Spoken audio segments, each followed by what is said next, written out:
Hello there, and welcome to the Sleepy History Channel. Tonight we step into the story of NATO. It is one of the most powerful alliances ever created. Yet it began as a simple promise written on paper.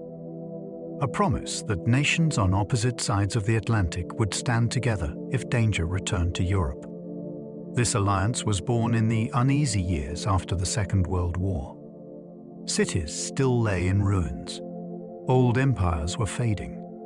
A new and uncertain world was taking shape. Leaders feared another catastrophe. They also hoped cooperation could prevent it. Over time, this pact grew into something far larger than anyone first imagined. It shaped the Cold War. It watched the rise and fall of the Iron Curtain. It expanded across a changing Europe. It faced crises that seemed capable of tearing it apart. And somehow, it endured. The story of NATO is filled with tension, ambition, rivalry, and unlikely partnership. It is also a story about how nations try to prevent the next great war. If you enjoy these gentle journeys, I invite you to like, subscribe, or share a thought below. It helps others find their way here too, one sleepy soul at a time. But for now, settle in and allow the day to drift away. Let your shoulders soften and your breathing slow. Let your eyes grow heavy as we travel through one of the most remarkable alliances in modern history. Let's begin. NATO began because Europe feared another catastrophic war. The memory of the Second World War was still fresh when this alliance came into being. Entire cities had been blasted apart. Millions were dead. Governments had collapsed, borders had shifted, and trust between nations was badly damaged. In that atmosphere, the idea of simply hoping for peace no longer felt strong enough. Western leaders believed they needed a structure that would make another great war far less likely. They also feared that the Soviet Union might push its power farther into Europe, one pressured state at a time. So this was not just a military arrangement. It was a response to trauma, exhaustion, and dread. It grew out of a continent that had seen what happened when aggression was met too late. That is what gives the story such force. It began not in triumph, but in the shadow of ruins, with nations trying to build a shield before the next storm arrived. 12 nations founded NATO in 1949. The original members were the United States, Canada, Britain, France, Italy, Belgium, the Netherlands, Luxembourg, Denmark, Norway, Portugal, and Iceland. That list alone tells you something remarkable. Some were major powers with global reach. Others were small states that could easily have been overlooked in old-fashioned power politics. Yet they signed the same treaty and entered the same alliance. It was a striking declaration that security could be shared across size, language, geography, and history. Iceland had no standing army. Luxembourg was tiny. Portugal was under dictatorship. Britain and France still fought in imperial terms. And yet all 12 tied their futures together. The map itself is fascinating. North America was joined to Western Europe in a permanent peacetime pact. For many people at the time, that felt new and startling. It showed that the post-war world was not drifting back to old habits. Something larger and more organized was taking shape. An attack on one ally became an attack on all. That principle is the beating heart of the alliance. It transformed a collection of separate countries into something far more formidable. The logic was simple, but the consequences were enormous. Any aggressor now had to reckon not with one state, but with many. A threat aimed at Norway could pull in Canada. A strike against Italy could bring in the United States. In strategic terms, that changed the calculation of war itself. It raised the cost of aggression and tried to make invasion look reckless from the start. What makes this so powerful is that it depends not only on armies, but on credibility. Would nations truly act for one another in a crisis? That question sat at the center of Cold War tension. The promise had to feel real or it would fail. So the alliance spent decades proving that the commitment was more than ceremonial language. It had to sound believable in Moscow, not just reassuring in speeches. NATO was created in peace, but shaped by fear. There was no world war raging when the treaty was signed. No enemy columns were crashing through borders. No bombers were overhead. On the surface, this was a moment of diplomacy, ceremony, and signatures. Yet beneath that calm was intense anxiety. Communist governments had tightened their grip across Eastern Europe. The Berlin blockade had already shown how quickly a crisis could become dangerous. Many in the West worried that Europe was exhausted, divided, and vulnerable to pressure. That tension gave the alliance its unusual character. It was born in peacetime, but it carried the urgency of a wartime precaution. Leaders were trying to prevent a disaster before it began. That is one reason the story feels so gripping. It is not about a battle already underway. It is about a gathering sense that history could turn dark again unless something firm was built in advance. The alliance was therefore shaped as much by imagination as by events. People feared what might happen next. The alliance's most famous promise is only one sentence long. Its brevity is part of its power. In a world of long speeches and complex legal texts, the alliance is often summed up by a single compact idea. If one member is attacked, the others will treat it as an attack on them all. That line helped define the political map of the modern West. It is astonishing that so much strategic weight could rest on words simple enough to understand at once. Yet, that is often how history works. A short sentence can steady a continent if enough power stands behind it. The real drama lies in what that promise demanded. It required states to think beyond their own borders and their own immediate interests. It asked them to risk blood and treasure for places that some citizens might never see. That is why the sentence became famous. It was not merely elegant. It was costly, serious, and bold. Few diplomatic phrases have carried such a mixture of clarity, danger, and reassurance. The alliance linked North America directly to Europe's defense. That connection changed the balance of power after the war. For centuries, European security had usually been treated as a matter for European states, with outside help arriving only when crisis forced it. This arrangement was different. It bound the United States and Canada to the fate of the continent before another general war had even begun. That mattered enormously because American industrial strength, military capacity, and nuclear power gave the alliance a depth that Western Europe alone did not possess in the late 1940s. It also meant that the Atlantic Ocean no longer felt like a comfortable dividing line. In political terms, the ocean became a bridge rather than a barrier. For European countries still recovering from devastation, that bond was reassuring. For any rival power, it was a warning. The defense of Paris, Oslo, or Rome could no longer be viewed as a purely local matter. NATO was built to deter war, not start one. That distinction matters because the alliance was designed less as a sword than as a locked gate. Its central purpose was to make aggression appear pointless before the first shot was fired. Troops, aircraft, planning staffs, naval patrols, and later nuclear forces all served that wider message. Do not try this. You will not get an easy victory. In that sense, the alliance depended as much on psychology as on firepower. It had to influence the mind of a potential aggressor. It had to make military adventure seem too risky, too costly, and too uncertain.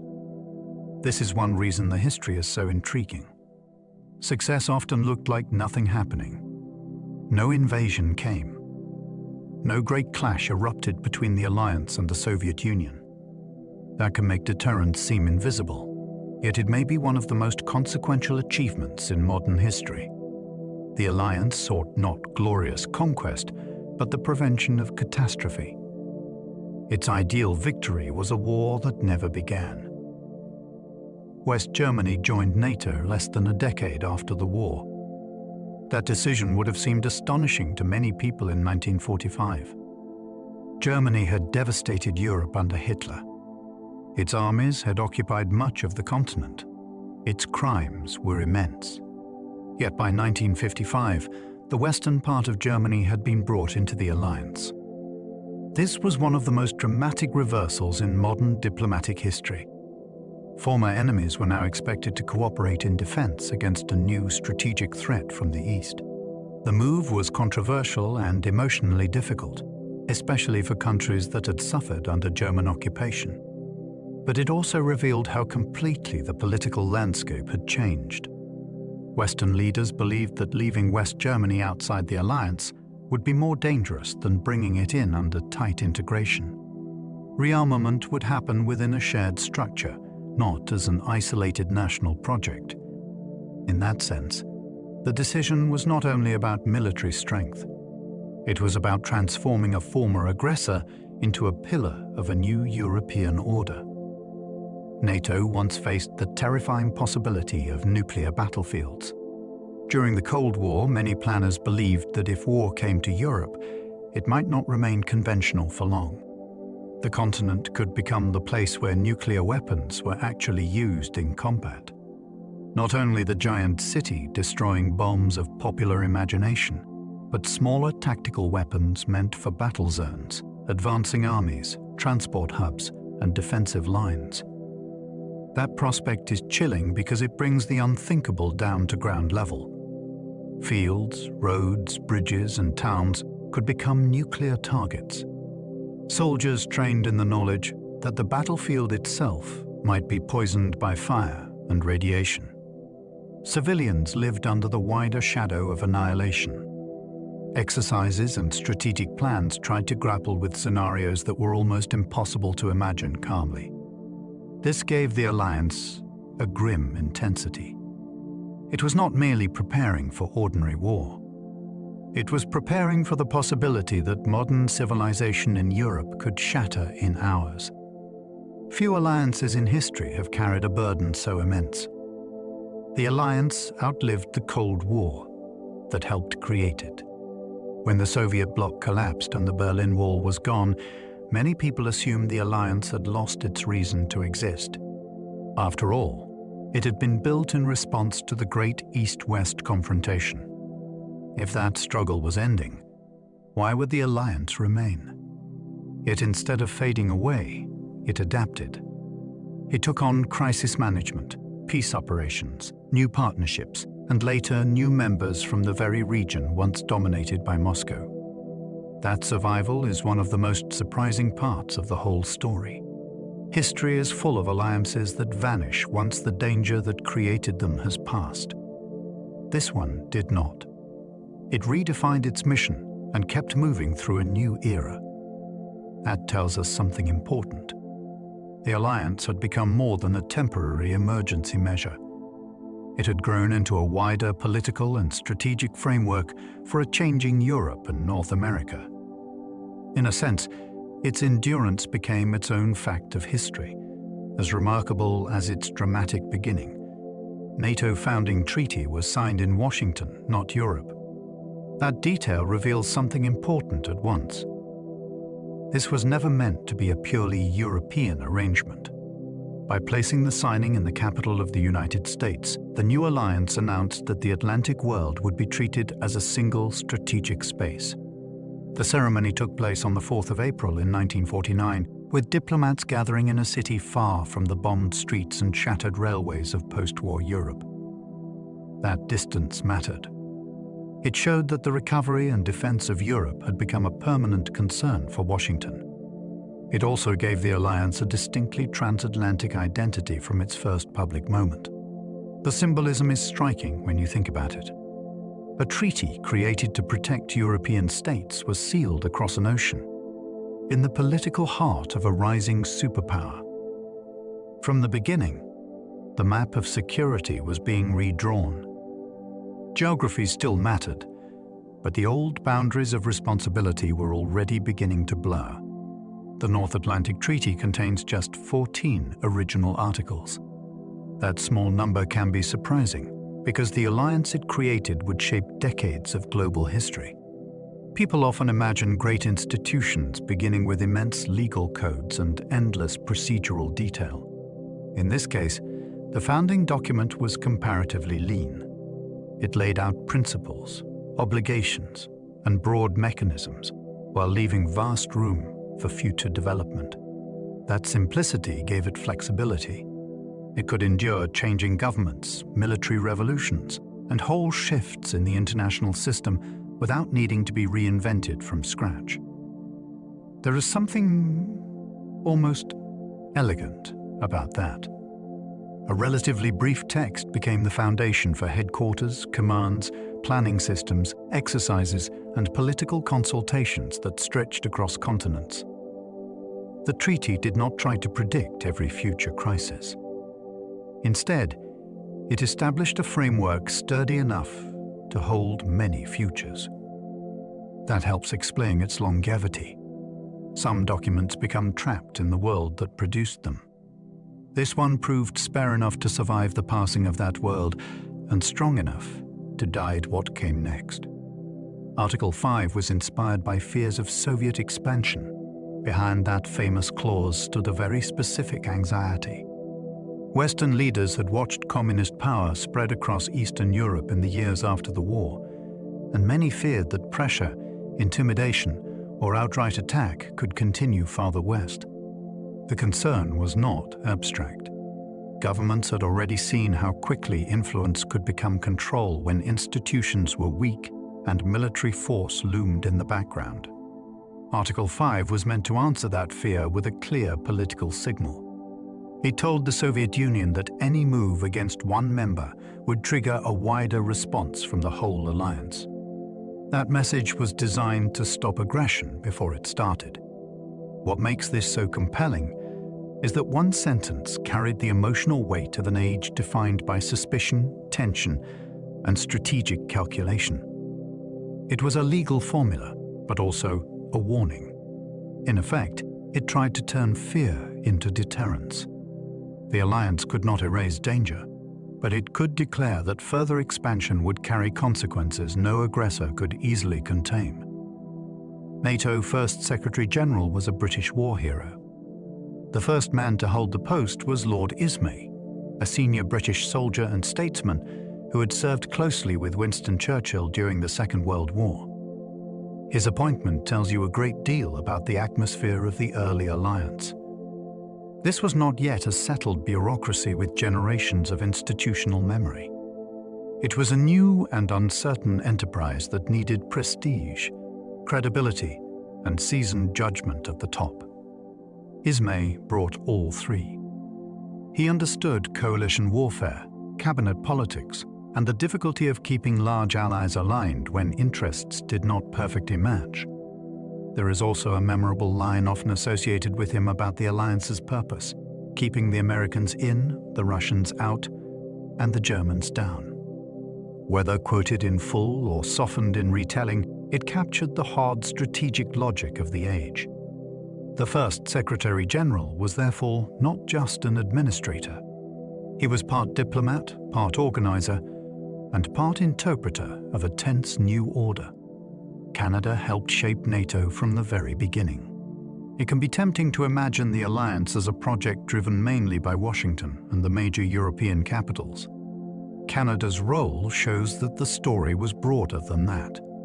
Ottawa was deeply involved in the creation of the alliance and pushed for it to be more than a narrow military pact.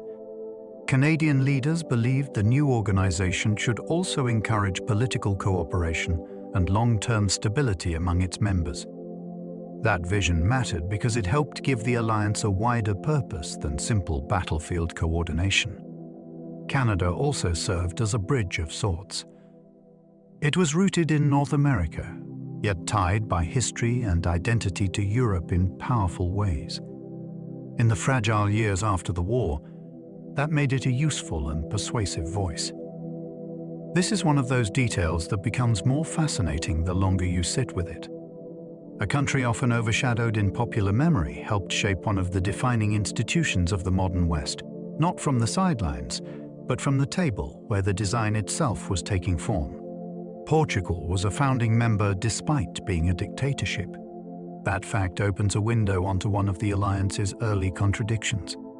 Portugal under António de Oliveira Salazar was not a liberal democracy, yet it joined at the very start. The reason was not ideological harmony, but strategic value. Portugal controlled the Azores, a crucial island group in the Atlantic that mattered greatly for sea lanes, air routes, and military logistics between North America and Europe. In the hard calculations of the early Cold War, that geography carried enormous weight. It reminds us that alliances are often built not only on shared ideals, but on urgent strategic needs. The tension is striking. An organization later associated strongly with democratic identity included a repressive regime among its founders because the security map demanded it. That does not make the history cleaner. It makes it more real. The early alliance was shaped by compromise as well as principle. It had to operate in a world where moral aspirations and strategic necessities did not always line up neatly. Iceland joined NATO without having a standing army. That sounds almost improbable for a military alliance, yet it is true, and it makes Iceland one of the most unusual members in NATO history. The country had no conventional army of its own, but its location was immensely important. Sitting in the North Atlantic between North America and Europe, Iceland occupied a key position along sea and air routes that would matter enormously in any confrontation with the Soviet Union. Control of the surrounding waters and skies could influence the movement of submarines, reinforcements, and supplies across the ocean. In that sense, Iceland contributed geography rather than massed land forces. This is part of what makes the alliance so interesting. Membership was never only about how many soldiers a state could field. It could also be about position, access, infrastructure, and strategic leverage. Iceland's case shows that even a nation without an army could become deeply significant in Cold War planning. Sometimes the most important place on a map is not the loudest or the largest. Norway chose NATO even though it bordered the Soviet Union. That decision carried unusual weight because Norway lived in direct proximity to the power the alliance was meant to deter. Joining was therefore not an abstract diplomatic gesture. It was a choice made under the shadow of a giant neighbor. Norway had tried to balance caution with security, and there were real debates about whether closer alignment might provoke Moscow. Yet the memory of wartime occupation and the uncertainty of the post-war years pushed the country toward collective defense. The choice is fascinating because it reveals the difficult psychology of smaller states on the edge of great power rivalry. Staying outside could look safer for a time, but it could also leave a country exposed if the wider climate darkened. By entering the alliance, Norway tied its future to a larger shield, even while knowing it would remain on a sensitive frontier. That made the country both vulnerable and important. In Cold War terms, the far north became one of the places where geography and strategy met most sharply. Denmark joined NATO, then refused peacetime nuclear weapons. That position captures a delicate balancing act inside the alliance. Denmark accepted collective defense and stood firmly within the Western camp. Yet it also drew a line against having nuclear weapons stationed on its territory in peacetime. This was not an act of neutrality. It was a way of shaping how membership would look within Danish politics and society. The country wanted security, but it also wanted limits that could reassure a public wary of escalating tensions in Northern Europe. That made Denmark an early example of how alliance unity did not require every member to make identical choices.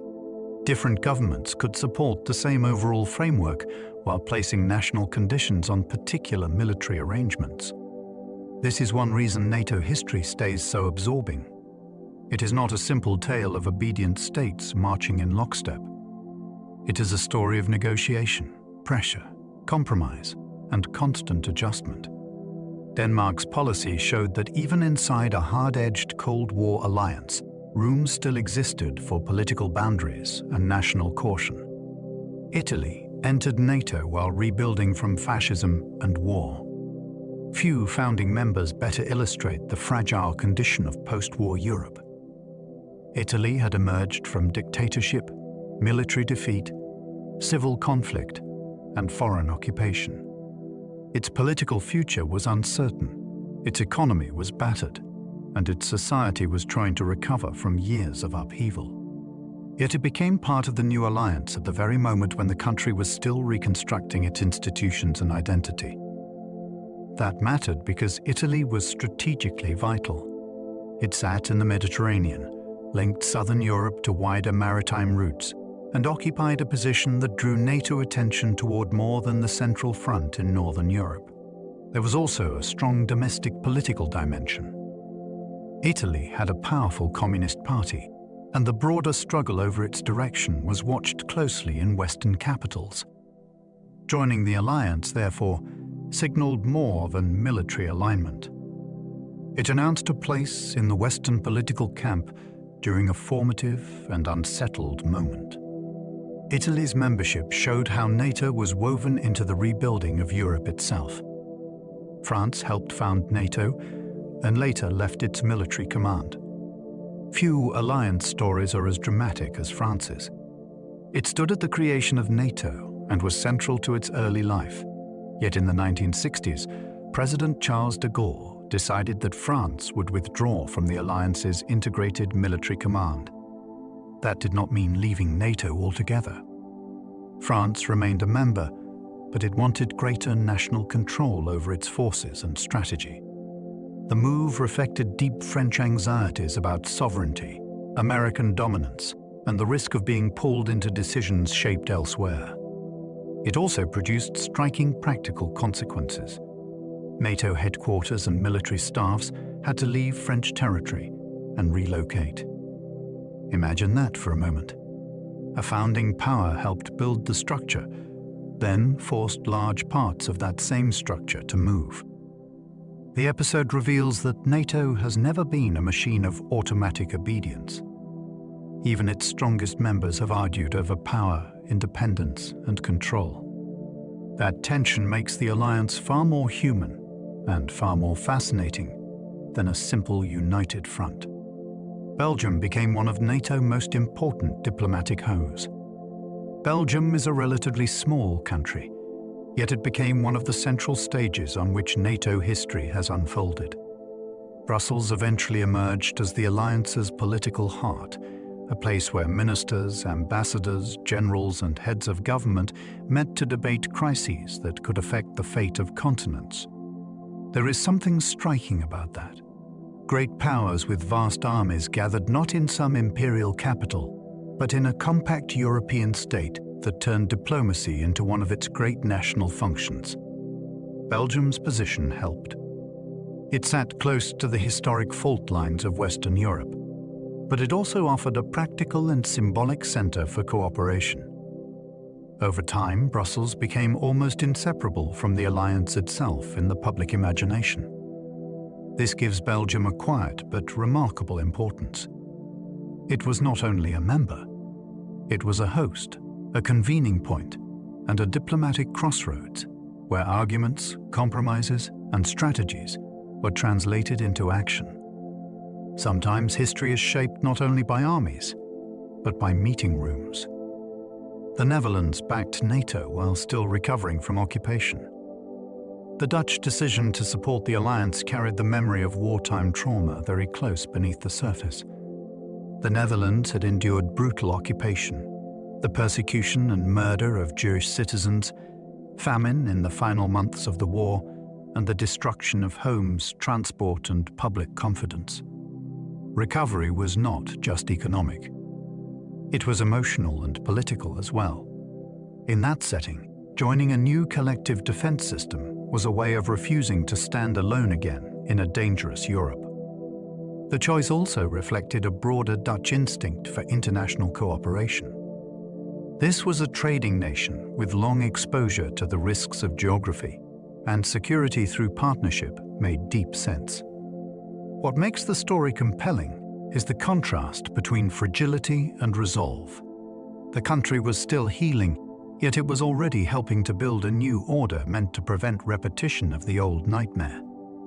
NATO therefore became part of the Netherlands' post-war rebirth, not as an abstract theory, but as a hard lesson drawn from occupation. Luxembourg was tiny, but present at NATO founding. That small state's presence says something profound about the alliance from the beginning.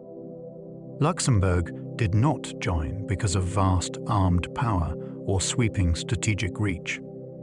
It joined because the treaty's meaning extended beyond size. In older eras, the smallest countries could be treated as pieces on a board, moved or sacrificed by stronger hands. NATO founding suggested a different principle. Even a tiny member could stand inside a common shield and take part in shaping the wider political order. That mattered deeply in Europe, where the fate of small states had so often been tragic.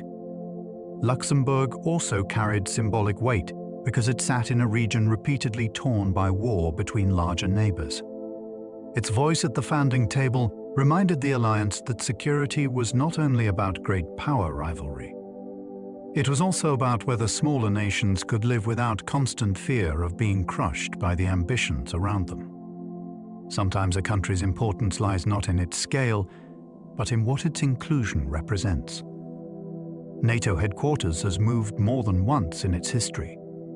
The alliance's headquarters has never been just an office block with flags outside. Its location has reflected power, politics, and the shifting shape of NATO itself. In the early years, the headquarters was in London, which suited a period when the alliance was still finding its feet. It later moved to Paris, placing it closer to continental Europe and to one of the founding powers at the center of Western strategy. Then came a dramatic change. After France left the integrated military command under de Gaulle, NATO had to move again, this time to Brussels. That relocation was not cosmetic. It showed how alliance politics could physically rearrange the map of power and bureaucracy. Imagine whole staffs, files, routines, and relationships being uprooted because one member had redrawn the terms of participation. The story of these moves gives NATO an almost living quality. It was not fixed in stone. It adapted, shifted, and rebuilt itself in response to internal conflict as well as external danger. Early NATO planners worried Western Europe could collapse in weeks. That fear helps explain the urgency and intensity of the alliance's early military planning. In the late 1940s and early 1950s, Western Europe was still recovering from devastation. Many armies were weak, equipment was scarce, and the Soviet Union possessed enormous land forces nearby. Some strategists believed that if war broke out, the defenses of Western Europe might buckle with alarming speed. The thought was chilling. Major cities, industrial regions, ports, and communication routes could be lost before reinforcements fully arrived or political leaders even grasped the scale of the disaster. This was not confident planning for a comfortable balance.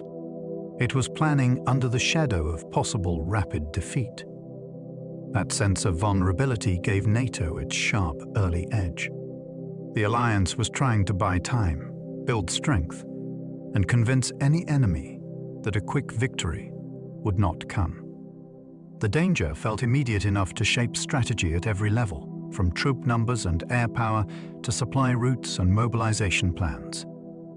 The Korean War transformed NATO from treaty into military machine. When North Korea invaded South Korea in 1950, the shock rippled far beyond Asia. Western leaders saw the attack as a warning that communist aggression could take military form suddenly and decisively. If that could happen on the Korean peninsula, many feared something similar might happen in Europe. The result was electric. NATO had been founded as a treaty alliance, but the Korean War pushed it toward much faster military development. Rearmament gained urgency. Command structures became more serious. Planning intensified.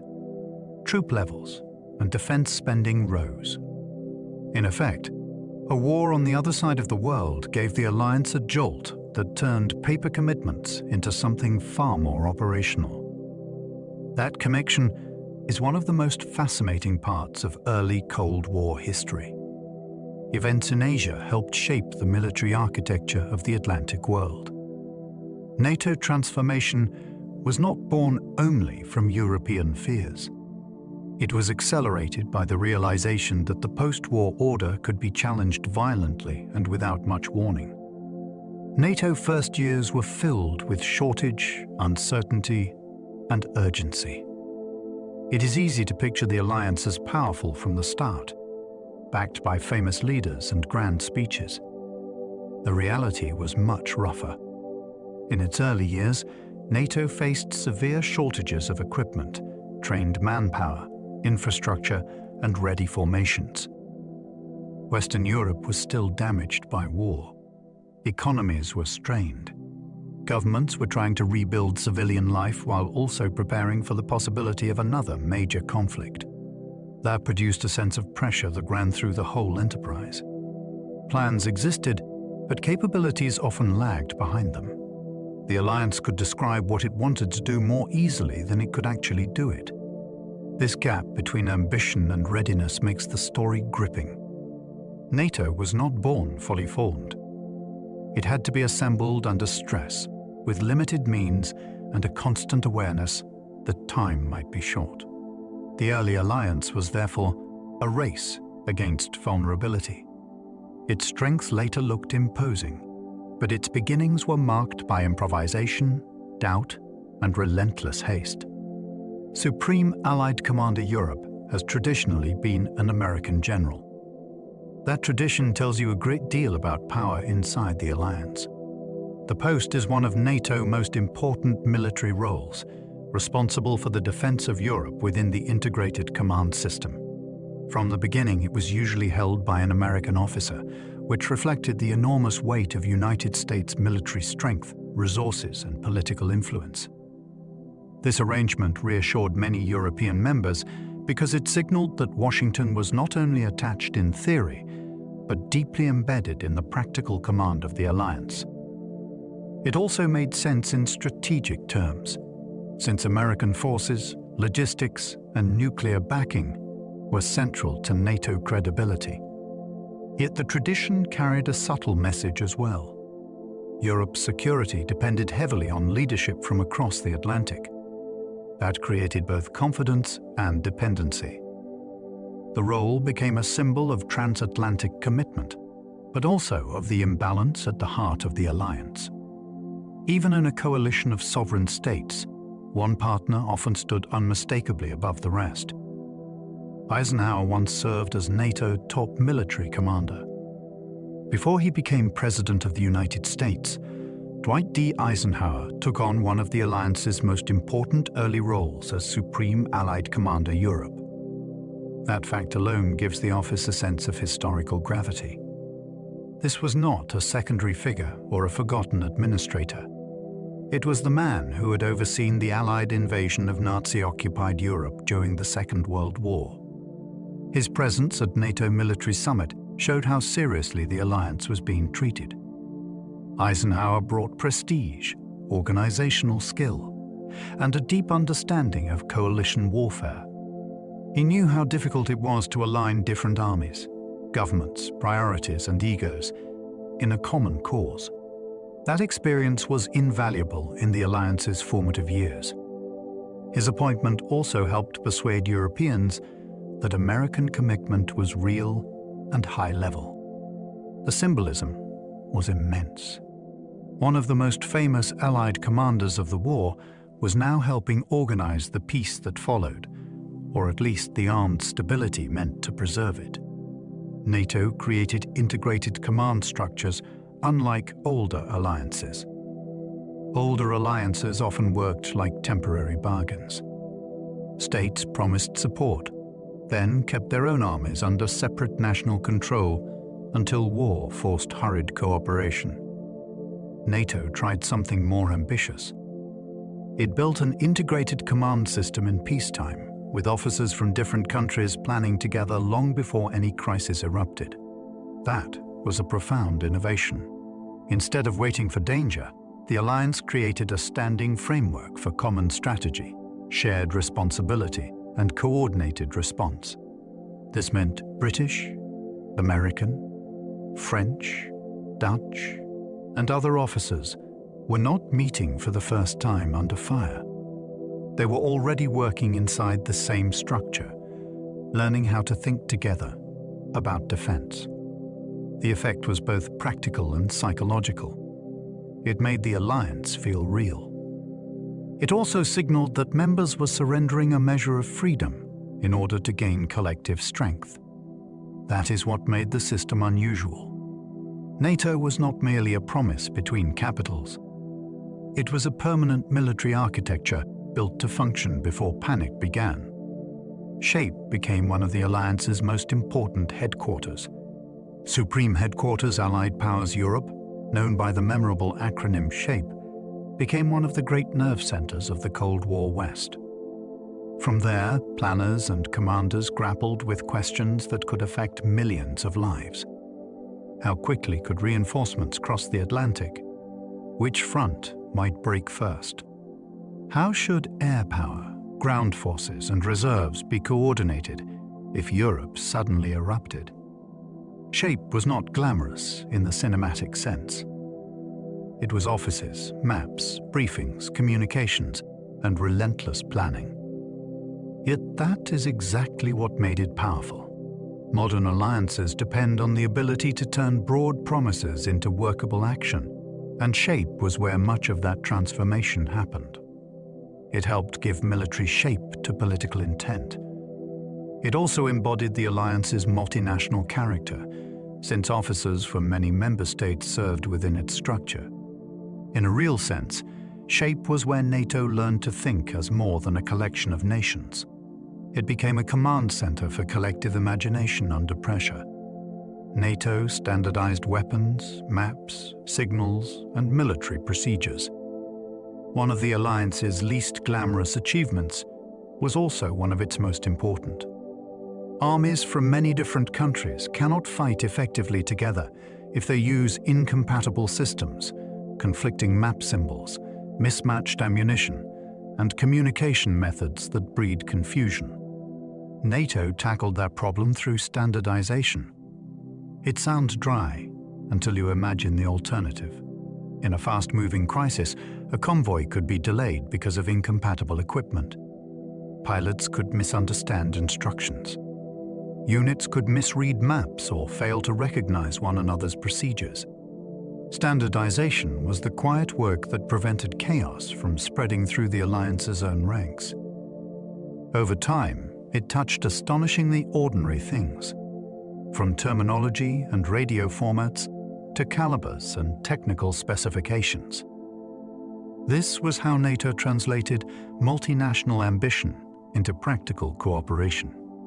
It was not enough for countries to share a treaty. They had to share methods. The alliance therefore turned boring detail into strategic power. Much of its strength rested not on dramatic speeches, but on making many different machines and institutions function together. Even fuel muzzles became a matter of alliance strategy. That detail captures the strange beauty of military cooperation.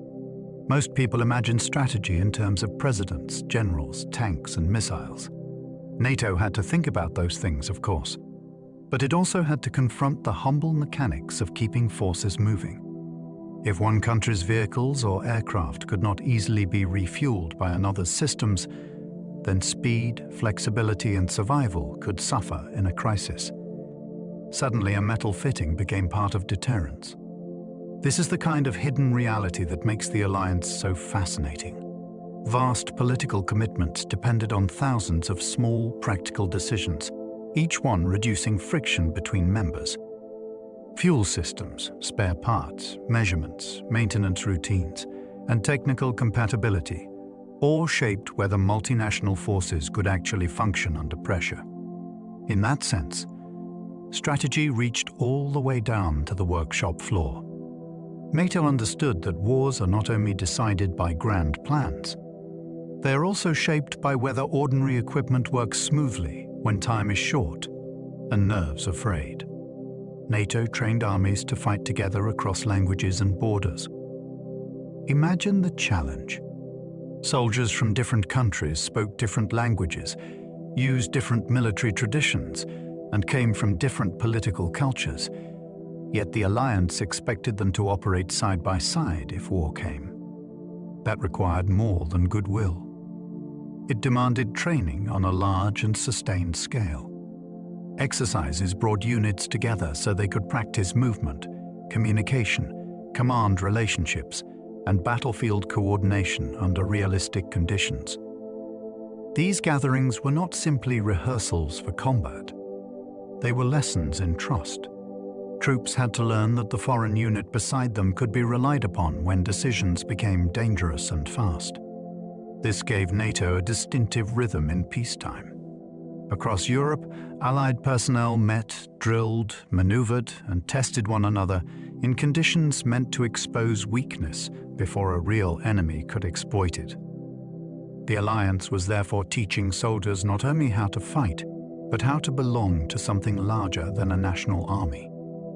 In a multinational coalition, familiarity itself became a weapon.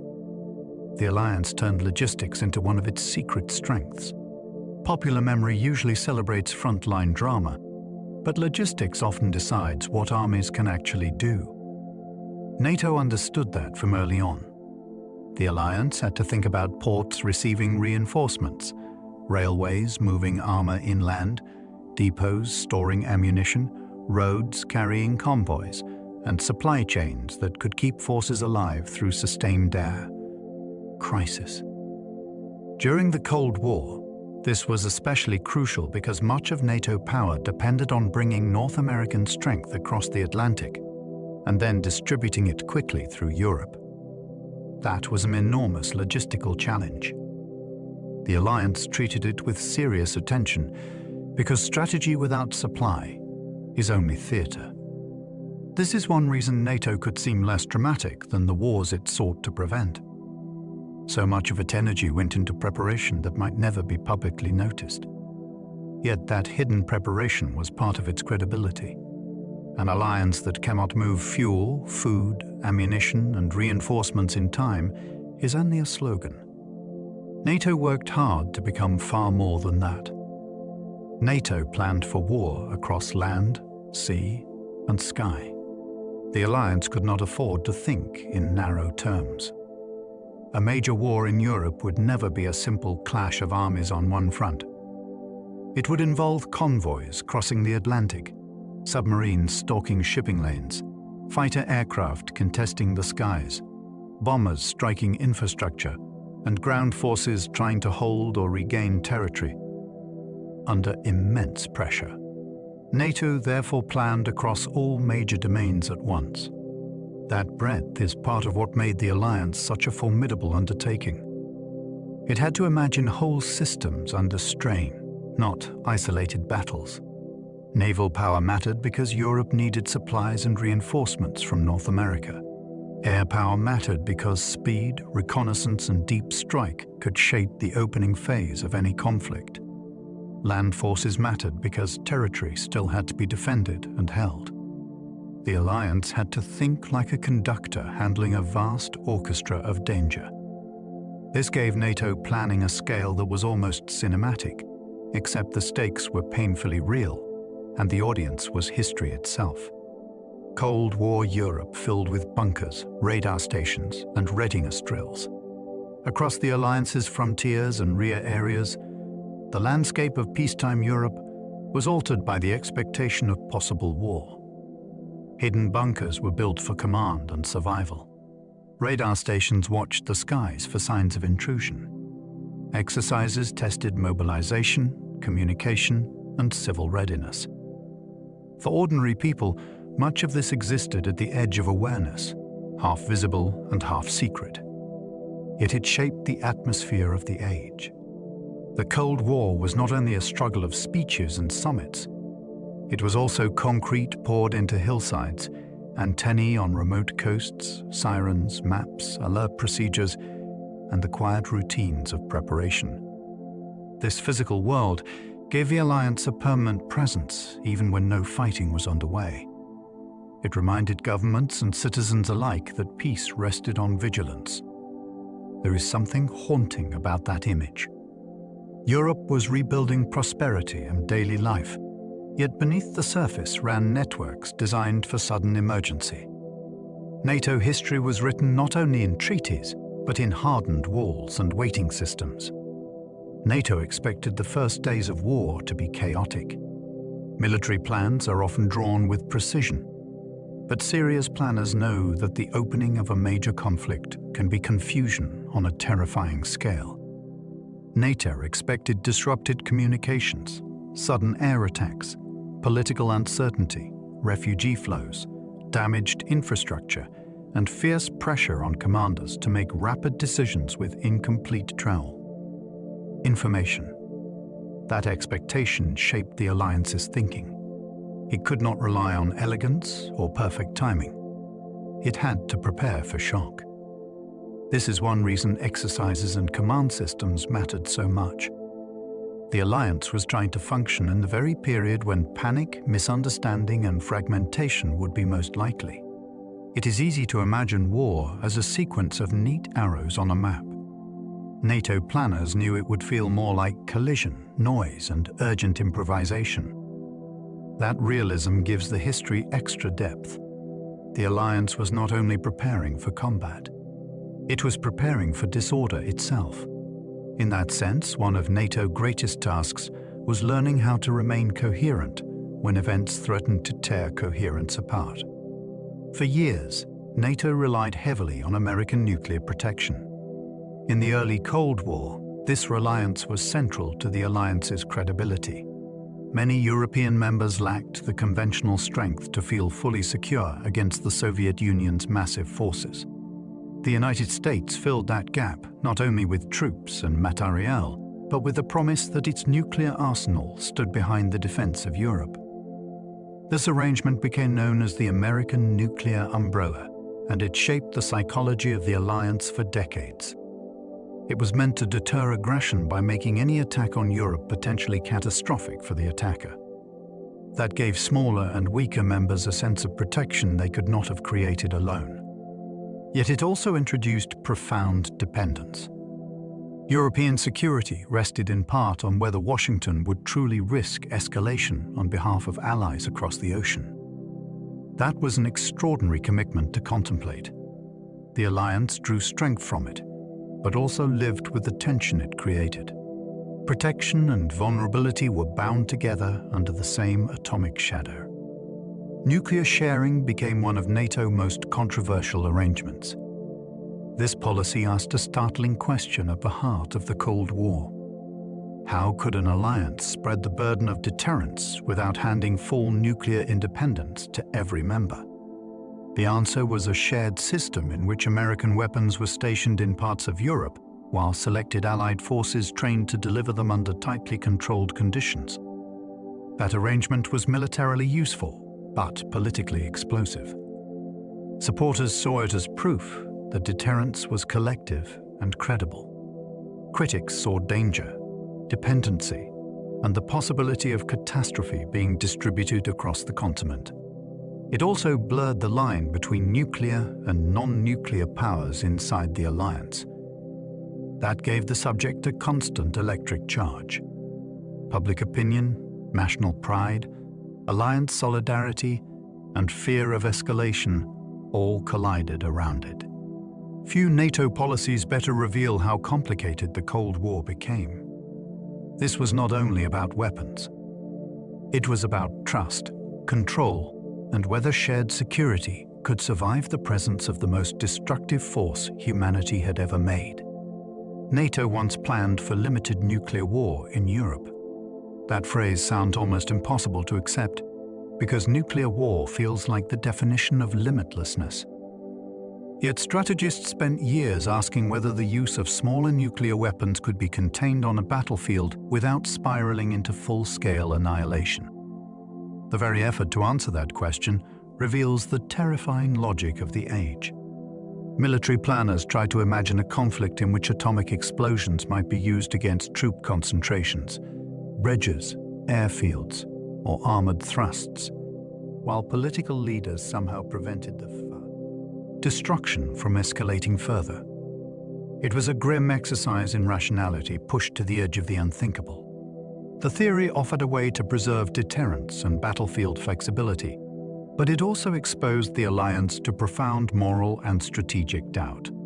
Could any nuclear use remain limited once the threshold was crossed? Would shock, panic, and retaliation overwhelm every carefully drawn boundary? NATO wrestled with these questions because the alternatives were no less frightening. Cold War strategy often meant choosing between terrors. Some alliance exercises rehearsed the end of civilization. Behind the sterile language of military planning lay scenarios of extraordinary horror. Certain Cold War exercises explored what might happen if deterrence failed and conflict escalated into a nuclear exchange across Europe and beyond. Participants moved symbols across maps, tested chains of command, and practiced decision-making under unbearable assumptions. Yet behind every symbol stood cities, families, industries, governments, and the fabric of daily life itself. These rehearsals were not dramatic in appearance. They took place in briefing rooms and command centers, rather than on burning landscapes. That made them stranger, not less chilling. Calm officers and officials were simulating the collapse of everything modern society depended on. The purpose was serious. Leaders needed some way to think through the unimaginable, because real decisions might one day have to be made in minutes. But the fact remains astonishing. One of the world's most powerful alliances spent part of its life preparing, in careful procedural detail, for scenarios that could have broken civilization in a single generation. The strategy of massive retaliation shaped early NATO thinking. In the alliance's earlier years, one dominant idea loomed over strategy. If a major Soviet attack came, the response might not remain conventional for long. Instead, the West could answer with overwhelming nuclear force. This became known as massive retaliation, and it reflected both military weakness and political resolve. NATO lacked confidence that conventional defenses alone could stop a huge assault in Europe, so the threat of devastating atomic response was meant to fill the gap. The logic was brutal but direct. Make aggression look so costly that no rational enemy would dare begin it. That gave the alliance a stark kind of clarity, yet it also raised troubling questions. Would leaders really launch a massive nuclear response to every major provocation? Would the threat still deter if the enemy doubted the willingness to carry it out? Early NATO strategy, therefore, rested on a promise that was powerful precisely because it was so extreme. Peace was being defended by the shadow of overwhelming destruction. Later, flexible response replaced all or nothing nuclear plans. As the Cold War evolved, many within the alliance came to believe that earlier strategy was too rigid. If the only answer to aggression was overwhelming nuclear retaliation, then leaders might face an impossible choice between surrender and catastrophe. Flexible response tried to solve that problem by offering a wider range of options. Conventional forces, tactical nuclear systems, and broader escalation were now imagined as steps rather than one immediate leap. The change mattered because it made strategy feel more usable and, in theory, more believable. An enemy would have to consider that NATO might answer at several levels, not only with instant, all-out destruction. Yet this new approach also made the strategic landscape more complex. Instead of one terrifying threat, there were now multiple rungs on a ladder of danger. Commanders and politicians had to think about gradation, signaling, and the risk that each step might still lead upward into disaster. Flexible response sounded more controlled, but it remained haunted by the same nuclear abyss. NATO war games sometimes simulated battles across a divided Germany. For decades, Germany stood at the center of Europe's most dangerous military imagination. The country was split into East and West, and planners on both sides expected that if war erupted, German territory would likely become the main battleground. NATO exercises reflected that grim reality. They modeled armored breakthroughs, defensive lines, reinforcement routes, air attacks, and desperate attempts to hold or recover key sectors. In those simulations, highways, rivers, forests, and industrial regions were not ordinary geography. They were pieces of a possible future war. This gave divided Germany a strange dual existence. In daily life, it was a land of cities, families, and rebuilding prosperity. In military planning, it was also the likely stage for one of history's most destructive confrontations. That contrast is haunting. A line drawn through one nation became a fault line for the entire Cold War. NATO war games did not merely rehearse tactics. They rehearsed what might happen if Europe's central wound suddenly tore open. Berlin became one of NATO's most dangerous flashpoints. Few cities carried more tension during the Cold War. Berlin sat deep inside communist East Germany, yet its western sectors were tied to the west and protected by fragile legal and political arrangements. That made the city a constant test of will. It could not easily be defended in ordinary military terms, yet abandoning it would have signaled weakness with consequences far beyond Germany. Crises over access, pressure, and status therefore carried enormous symbolic weight. The Berlin blockade, the airlift, the later war, and repeated confrontations turned the city into a place where global rivalry felt intensely local. Streets, checkpoints, and corridors became loaded with strategic meaning. What made Berlin so dangerous was not only military vulnerability. It was the risk that even a limited confrontation there could trigger wider escalation between nuclear-armed powers. The city became a nerve center of Cold War suspense. In Berlin, abstract systems collided with human geography, and the fate of whole alliances could seem to hinge on one divided urban landscape. The alliance watched the Iron Curtain harden across Europe. In the years after the Second World War, the political divide in Europe did not arrive all at once. It thickened. Borders became more heavily controlled. Communist governments tightened their systems. Movement, speech, and political life narrowed across the East. Over time, what Winston Churchill had famously called the Iron Curtain became not just a metaphor, but a lived reality. For NATO, that hardening line defined the strategic shape of the continent. On one side stood the alliance and its members. On the other stood the Soviet bloc, increasingly closed, disciplined, and armed. This was not only a military boundary. It was also a civilizational divide in the minds of many contemporaries, separating different political systems, different freedoms, and different futures. The hardening of that line gave NATO both urgency and purpose. The alliance was no longer facing a vague uncertainty in Europe. It was confronting a visible and growing division. The continent had become organized around a frontier that seemed at once permanent and deeply unstable. NATO never directly fought the Soviet Union during the Cold War. That absence may be one of the alliance's greatest historical achievements.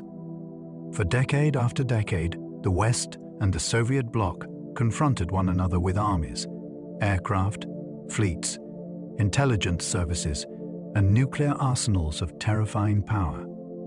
Proxy wars flared elsewhere. Crises came and went. Fear was constant. Yet the Alliance and the Soviet Union never crossed into direct large-scale war against each other. That outcome can feel almost miraculous when you consider the number of moments that might have gone differently. Berlin, missile deployments, political revolts, military alerts, and misunderstandings all carried risks. NATO history is therefore not only a story of things it did, it is also a story of the immense conflict that did not happen. That makes the silence between battles historically meaningful. Deterrence, caution, luck, diplomacy, and mutual fear all played their part. The Cold War remained dangerous and often brutal, but Europe avoided the direct superpower war that many people once believed would eventually arrive. Deterrence worked partly because both sides feared total destruction. At the center of the Cold War sat a brutal paradox. Peace was preserved in part because the major powers understood that a direct clash could destroy them both. Nuclear weapons created a condition in which victory itself became doubtful, because the damage of war could be so immense that even the surviving side would inherit ruin. That fear shaped NATO strategy and Soviet strategy alike. It did not create trust or friendship. It created restraint of a very cold and unstable kind. Leaders still competed, threatened, armed, and maneuvered, but they also knew that certain lines might lead to mutual catastrophe. This gave deterrence its terrible strength. It was not founded on optimism. It was founded on dread. The alliance lived inside that logic for decades, trying to appear strong enough to prevent attack while avoiding moves that could make disaster more likely. The result was an age of intense tension, without direct great power war in Europe. Fear, in this strange case, became part of the machinery of survival. Greece and Turkey joined NATO despite being bitter rivals.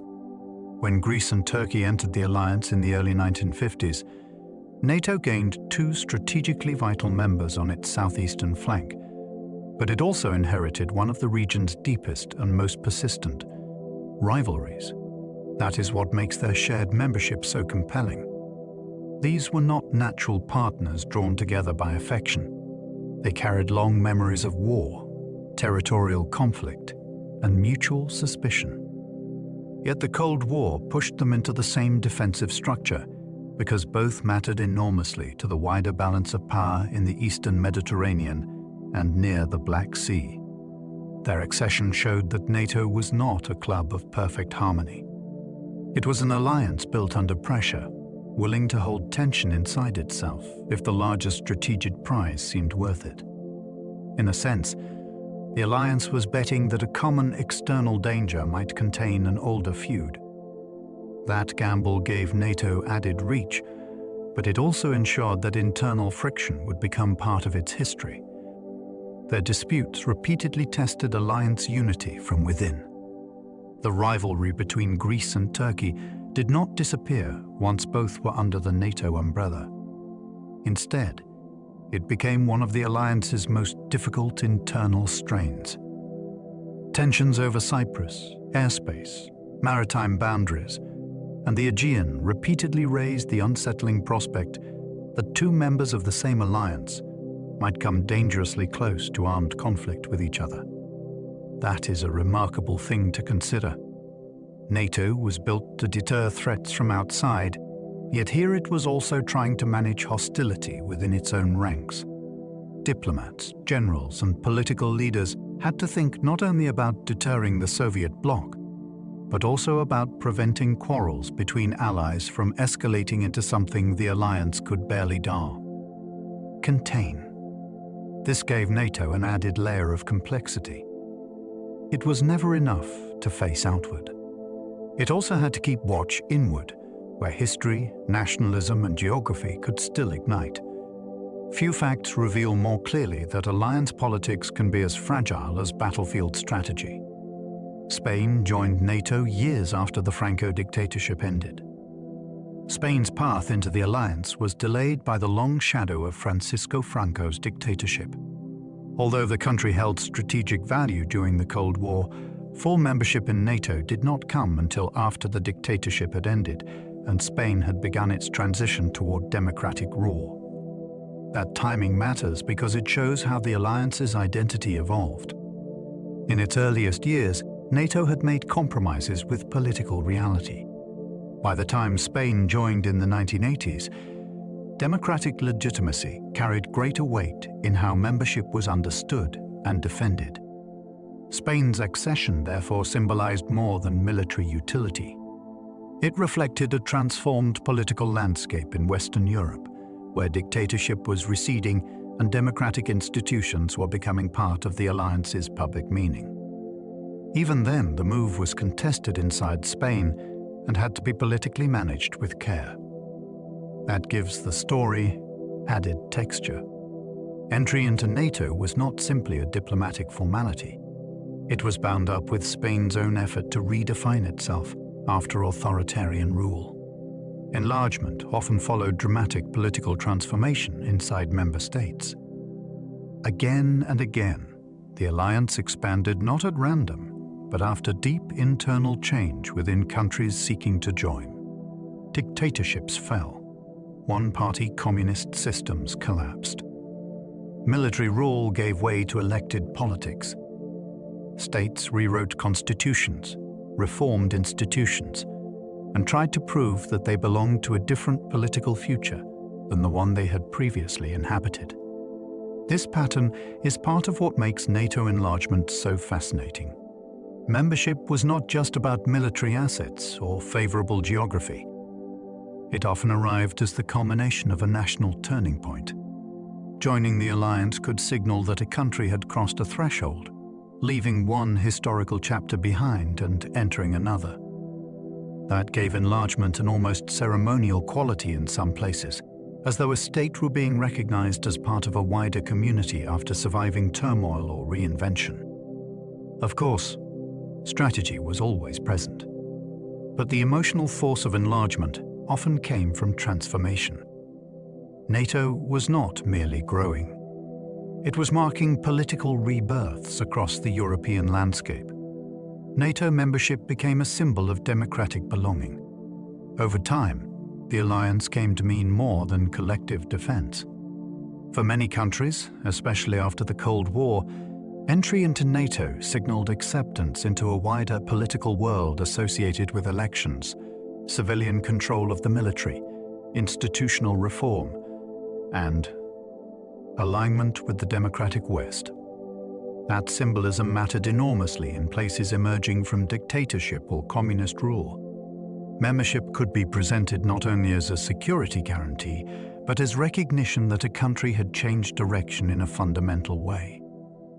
This is one reason NATO became so emotionally charged in public debates. It was not just about troops, missiles, or command structures. It was also about identity. To join was to say something about who you were, where you belonged, and which historical path you were choosing. That gave the alliance a cultural and moral significance beyond strategy alone. For many societies, the NATO question became inseparable from the national question itself. Security and belonging fused into one powerful political aspiration. The alliance grew eastward after the Soviet bloc collapsed. When the Soviet-dominated order in Eastern Europe fell apart, the map of Europe opened in ways that had once seemed impossible. Countries that had long been trapped behind communist systems now looked westward with new urgency, and the alliance responded by gradually moving east. This was one of the most dramatic strategic shifts of the post-Cold War era. NATO had been created to defend the West against the Soviet bloc. Now it was extending into territories once considered firmly on the other side of that divide. The symbolic force of that change was immense. Cities, capitals, and frontiers that had belonged to one military world were being drawn into another. Enlargement on this scale signaled that the post-war settlement in Europe had truly been broken open. Yet the move also carried consequences that would echo for decades, because it changed how security was imagined across the continent.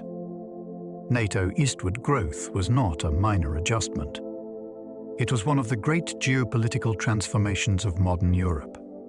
Former Warsaw Pact states eventually entered the alliance they once faced. There is something astonishing about that reversal. For decades, the Warsaw Pact and NATO stared at each other across Europe as armed camps representing rival systems, rival ideologies, and rival futures. Then, after the Cold War ended, some of the states that had once belonged to the Soviet-led alliance sought entry into the very organization they had been trained to oppose. That transformation captures the scale of Europe's political upheaval after communism. It was not only that governments changed. Strategic identity itself was rewritten. Armies, doctrines, diplomatic habits, and public narratives had to be reoriented toward a completely different framework. What had once been the enemy became the desired shelter. That is one of the great historical pivots of the late 20th century. It reveals how quickly the meaning of alliances can change when empires weaken and ideological systems collapse. NATO history therefore contains a remarkable inversion. Some of the countries once positioned against it eventually came to see it as their safest destination. Poland joined NATO after decades behind the Iron Curtain. For Poland, entry into the alliance carried exceptional historical weight. This was a country whose fate had been shaped again and again by invasion, occupation, partition, and domination by stronger neighbors. During the Cold War, it sat inside the Soviet sphere, with little real freedom to choose its strategic path. After communism fell, NATO membership came to represent something far larger than military alignment. It meant escape from a geopolitical condition that had defined Poland for generations. To join was to anchor the country within a Western security structure that many Poles hoped would make abandonment and isolation less likely in the future. That hope gave accession deep emotional force. It was not merely a technical act of diplomacy. It was tied to memory, vulnerability, and the desire for lasting protection in a region where history had often been cruel. Poland's membership thus became one of the clearest examples of how NATO could embody both strategic calculation and the long shadow of national experience. The Czech Republic entered NATO before many expected. The Czech Republic's accession surprised some observers because the post-Cold War order still felt unsettled and fluid when the alliance began to enlarge. There had been debate, caution, and uncertainty over how fast NATO should move and whether former communist states would truly be brought inside.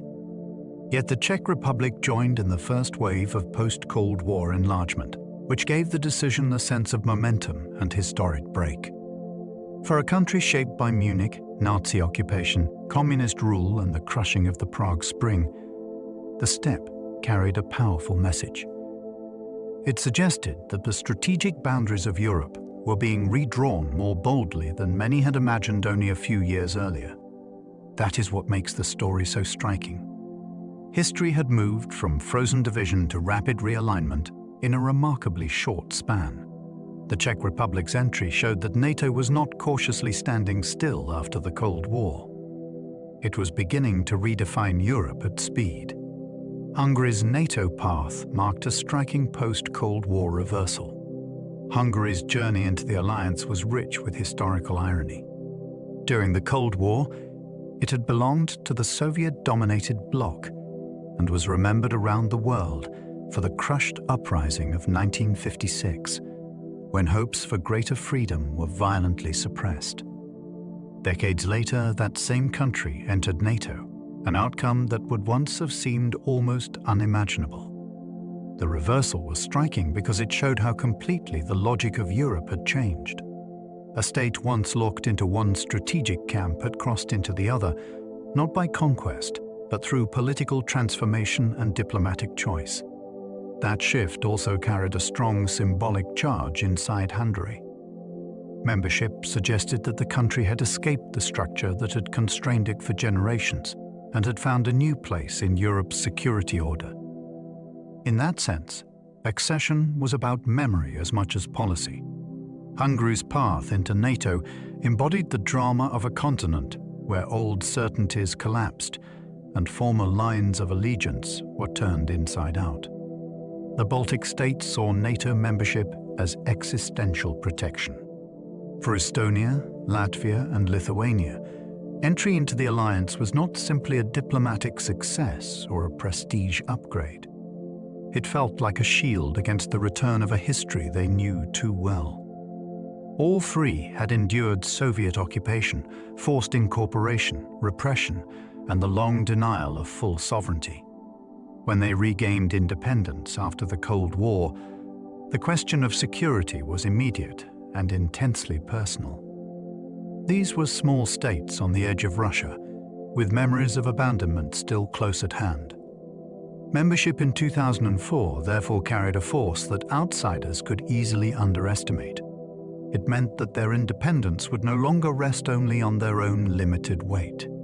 It would be tied to the collective defense pledge of the wider alliance. That is why the move felt existential. It was about survival, statehood, and a hope that 20th century tragedy would not be allowed to repeat itself under new names. Romania's accession reflected a wider reshaping of Eastern Europe. Romania's path into NATO mattered not only for Romania itself, but for what it revealed about the continent after communism. Here was a country once embedded in the Soviet-dominated world, now being folded into the Atlantic Alliance as part of a much larger eastward transformation. Its accession in 2004 showed that Eastern Europe was not merely loosening from the old order. It was being actively reorganized into a new one. That wider reshaping touched borders, military institutions, political expectations, and the mental map of Europe itself. Romania's position made the move especially significant.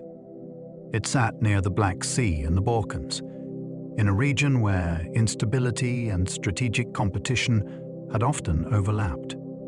Bringing it into NATO extended the alliance's reach into a part of Europe long shaped by outside pressure and internal upheaval. Romania's membership therefore stood as both a national milestone and a sign that the post-Cold War settlement was still unfolding in bold, far-reaching ways. Bulgaria entered NATO after decades in Moscow's orbit. For much of the Cold War, Bulgaria was one of the Soviet Union's most reliable allies in Eastern Europe. Its political system, strategic alignment, and military posture were all tied closely to Moscow. That is what makes its later NATO membership so striking. The shift was not a small correction in foreign policy. It was a dramatic reversal in civilizational direction. A state that had long belonged to one geopolitical camp crossed into the alliance that camp had once opposed. When Bulgaria joined in 2004, the symbolism was immense. It suggested that the old map of Europe had not merely cracked, it had been turned over. This also mattered because Bulgaria sits at a crossroads between the Balkans, the Black Sea region, and the wider southeastern flank of Europe. Its accession therefore changed more than political identity. It altered the strategic depth of the alliance in a historically contested zone. Bulgaria's story captures the sheer scale of post-Cold War transformation with unusual clarity. Albania joined NATO after one of Europe's strangest dictatorships. Albania's route into the alliance is one of the most astonishing political reversals in modern Europe. Under Enver Hoxha, the country became one of the most isolated and paranoid dictatorships on the continent. It broke with Yugoslavia, then with the Soviet Union, and later even with China. It covered its landscape with bunkers, sealed itself off from much of the outside world, and cultivated a political culture of extreme suspicion. For such a state to end up inside NATO would once have sounded absurd. Yet Albania joined in 2009 after years of reform and closer cooperation with the alliance. That journey gives the story real drama. It was not just a move from non-membership to membership. It was a leap from isolation to integration, from bunker mentality to participation in a collective Western security framework. Albania's accession showed that NATO enlargement could include countries with deeply unusual pasts, provided they changed course enough to make a new future seem possible. Montenegro's membership carried unusual weight for such a small state. Montenegro is small in size and population, but its accession in 2017 carried significance far beyond raw scale. The country sits on the Adriatic and occupies part of a region where the unfinished legacy of Yugoslavia, outside influence, and strategic competition have all remained potent. Bringing Montenegro into the alliance was therefore about more than adding one more flag. It signaled that the Western Balkans still mattered to NATO's long-term vision of European stability. It also sent a message about sovereign choice. Montenegro, after regaining independence in 2006 and joining the Partnership for Peace later that year, was able to choose its own alignment despite outside pressure and internal controversy. That gave its membership unusual symbolic force. A small state was demonstrating that even modest countries in historically contested spaces could alter the balance of the map through political will. Montenegro's accession proved that in alliance history, strategic meaning is not always proportional to physical size. North Macedonia joined after resolving a long naming dispute. Few NATO accessions were so visibly blocked by a question that seemed, at first glance, almost linguistic. For years, Greece objected to its neighbors' use of the name Macedonia, arguing that it carried historical and territorial implications tied to Greece's own northern region. The dispute delayed the country's path toward alliance membership, even though cooperation with NATO had been developing since the 1990s. Only after the agreement between Athens and Skopje was fully implemented and the country became officially recognized as the Republic of North Macedonia in 2019 could accession move forward to prayer. Completion in 2020. That gives this story its unusual fascination. A major geopolitical milestone turned on history, identity, and the power of names. It shows that alliances are shaped not only by tanks and treaties, but by memory and symbolism. North Macedonia's entry was therefore a lesson in how diplomacy can unlock doors that military usefulness alone cannot open. NATO enlargement thrilled some countries and alarmed others. Few alliance decisions have produced such opposite emotional reactions. For many states in Central and Eastern Europe, enlargement felt like liberation made permanent. It promised security, recognition, and entry into a political world they had long been denied. In those countries, NATO could be celebrated as a safeguard against old dangers and a sign that history had finally turned in their favor. Elsewhere, the same process produced unease, anger, or outright hostility. Critics worried about provoking new tensions, stretching the alliance too far, or importing disputes from unstable regions. The sheer contrast is what makes enlargement so gripping. The raising of one flag at NATO headquarters could be experienced by one nation as reassurance and by another as a strategic shock. This was never a dry administrative procedure. It was a process charged with memory, fear, aspiration, and geopolitical consequence. Enlargement redrew not only the map of Europe, but the emotional climate in which that map was understood. Russia viewed NATO expansion as a historic strategic threat. From Moscow's perspective, the alliance's movement eastward was not a neutral administrative change. It was the arrival of a once opposing military bloc closer and closer to Russia's own borders, and to regions it had long treated as vital to its security and influence. That is why enlargement acquired such enduring intensity in Russian thinking. What NATO described as sovereign states, freely choosing membership, Russia often framed as a hostile strategic encroachment into its former sphere. The clash here was not just about troop deployments or geography. It was about incompatible visions of European order after the Cold War. One side emphasized open choice and voluntary accession. The other saw humiliation, loss, and danger in the steady advance of a rival alliance. That disagreement became one of the defining arguments of post-Cold War Europe. It helps explain why enlargement was never merely a triumphal story. It also planted the seeds of later confrontation in a continent whose past was already crowded with contested frontiers. The alliance spent decades debating how far enlargement should go. NATO growth was never automatic, even when the political winds seemed favorable. Inside the alliance, governments spent years wrestling with hard questions. How many new members could be absorbed without weakening cohesion? Should strategic caution outweigh the hopes of aspiring states? Could enlargement increase security for all, or might it create new fault lines and new obligations that would be difficult to sustain? These debates stretched across summit meetings, diplomatic channels, and national capitals. They also evolved over time, because each round of accession changed the starting point for the next. The issue was therefore not only who should join, but where the logic of enlargement might eventually stop. That uncertainty gave the process a permanent sense of suspense. NATO had an open-door principle under Article 10, yet every actual invitation required political judgment and consensus. The result was a long argument about geography, responsibility, risk, and identity. Enlargement was both a policy and a continuing philosophical struggle over Europe's future shape. NATO created partnership programs for states still outside the alliance. Not every country that wanted closer ties with NATO was ready for membership, and not every partner even sought it.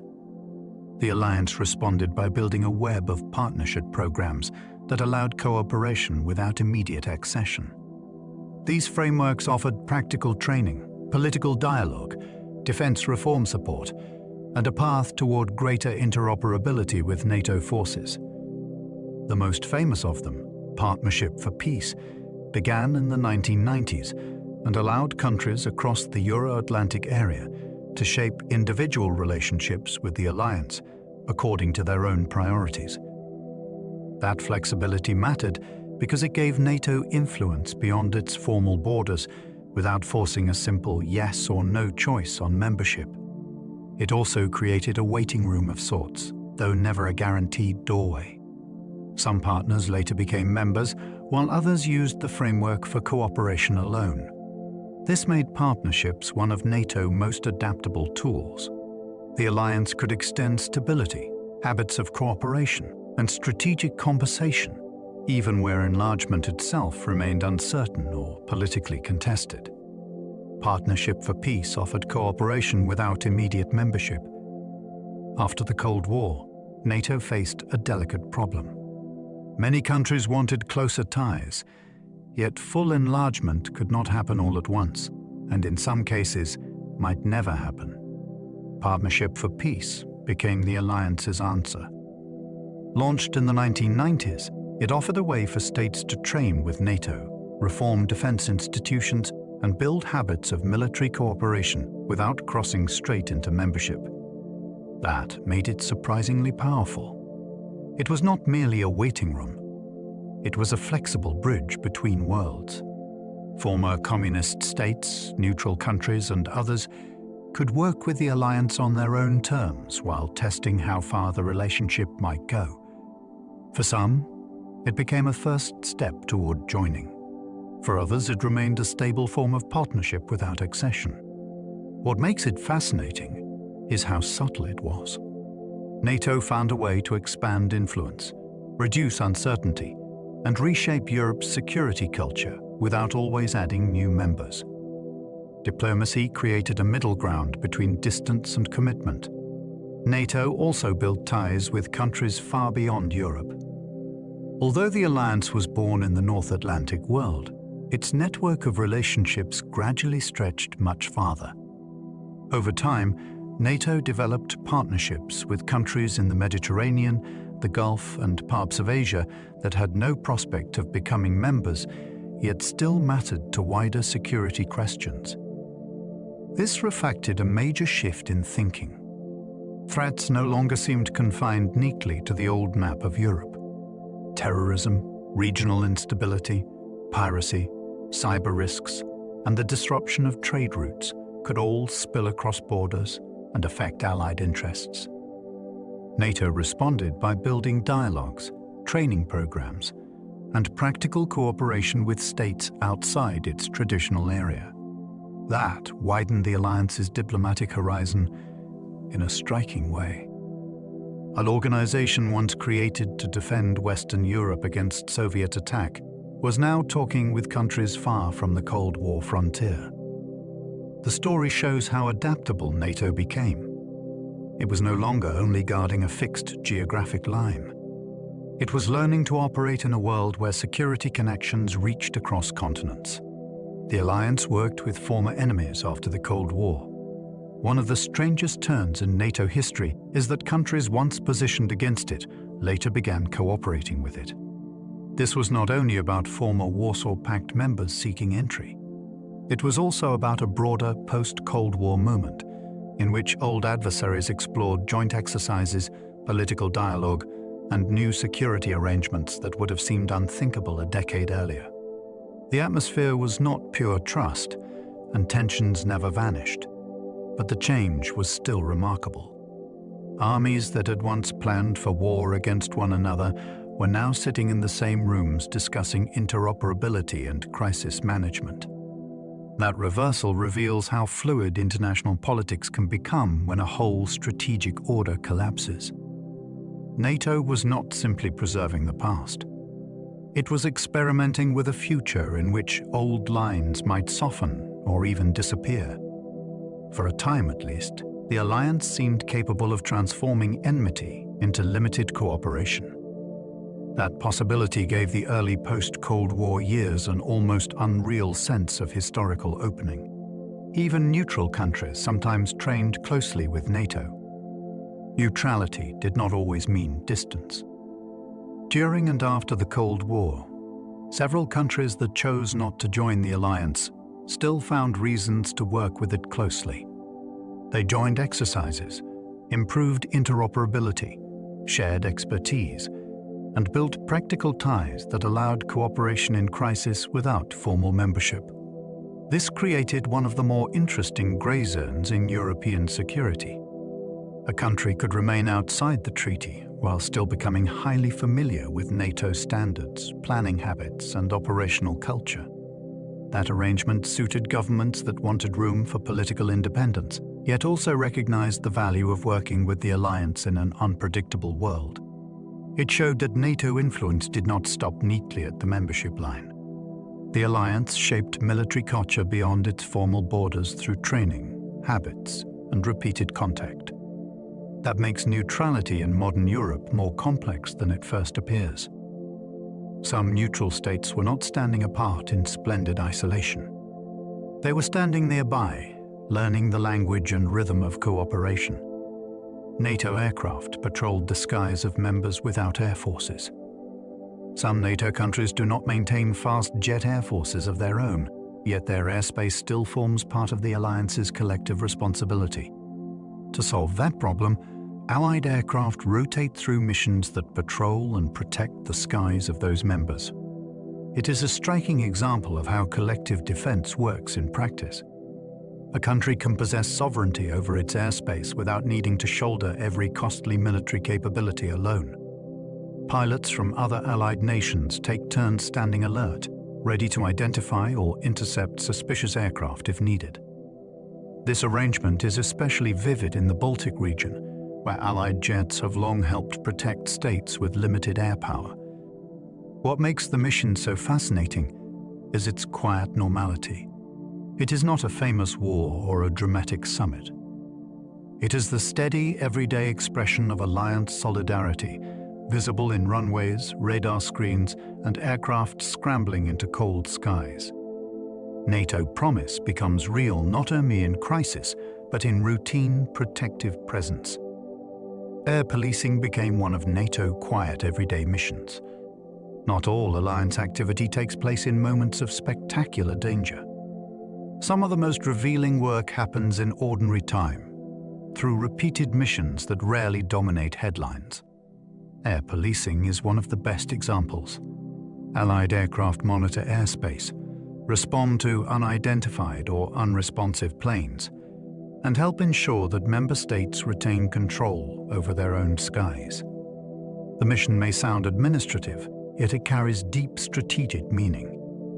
It demonstrates readiness, reassures exposed members, and reminds outside powers that alliance territory is actively watched. It also shows how NATO functions below the threshold of war. Much of collective defense is not dramatic combat. It is vigilance made routine. Pilots train, crews remain on alert, radar operators track movement, and governments cooperate through a system designed to make surprise harder and response faster. That quiet rhythm gives the alliance endurance. NATO is not only a body that meets in emergencies. It is also a daily practice of shared watchfulness carried out in the air above Europe. The alliance also guards undersea cables, shipping lanes, and data links. Modern security is not only about borders on land or aircraft in the sky. It also depends on the hidden networks that keep economies, militaries, and societies connected. Undersea cables carry vast flows of digital communication. Shipping lanes move energy, food, and trade. Data links connect command systems and military awareness across long distances. As the world became more interconnected, NATO had to pay greater attention to these vulnerable lifelines. That shift is fascinating because it expands the very meaning of defense. A threat might now target not a city or an army first, but the infrastructure that allows both to function. Sabotage, disruption, and covert pressure could begin far below the surface or far from public view. The alliance therefore widened its gaze toward the unseen architecture of modern life. This is one of the clearest signs that NATO evolved with its times. It learned that power can be challenged not only by invasion, but by attacks on the networks that hold whole societies together. NATO adapted from massed armies to faster crisis response forces. During the Cold War, the alliance had been shaped by the expectation of large-scale war in Europe, with heavy formations poised for a possible clash across the Central Front. After that era ended, NATO began to rethink what kind of forces it needed. The answer increasingly emphasized mobility, flexibility, and speed. Smaller units that could deploy rapidly to crises became more important than vast static armies waiting for one giant battle. This was a major transformation in military culture as well as structure. It meant different training, different logistics, and different political expectations about where Allied forces might operate. The change reflected a new world in which instability could erupt far from the old Cold War line and demand quick multinational action. NATO was learning to move differently. Instead of preparing only for one massive European showdown, it was preparing for a series of uncertain emergencies. The alliance did not abandon territorial defense, but it added a new rhythm, one built around responsiveness rather than sheer weight alone. Peacekeeping drew NATO into conflicts it was never designed for. The alliance had been created to deter a great power attack, not to supervise fragile peace agreements inside shattered societies. Yet after the Cold War, NATO found itself pulled toward exactly that kind of mission. This was a profound change in role. Peacekeeping and peace enforcement required soldiers to do more than prepare for high-intensity combat. They had to patrol tense areas, support political settlements, protect civilians, monitor ceasefires, and operate amid ethnic division, damaged infrastructure, and uncertain loyalties. That demanded patience as much as firepower. It also raised difficult questions about legitimacy, neutrality, and the limits of military force in broken political landscapes. What makes this so compelling is the contrast. An alliance born for one kind of danger was being tested by a very different kind of disorder. NATO had to improvise a new identity while events were already pressing in. The transition showed both the alliance's adaptability and the awkwardness that comes when institutions inherit missions they were never originally built to perform. Bosnia forced the alliance to confront Europe's post-Cold War violence. Many people had hoped that the end of the Cold War would usher in a calmer Europe. Bosnia shattered that hope.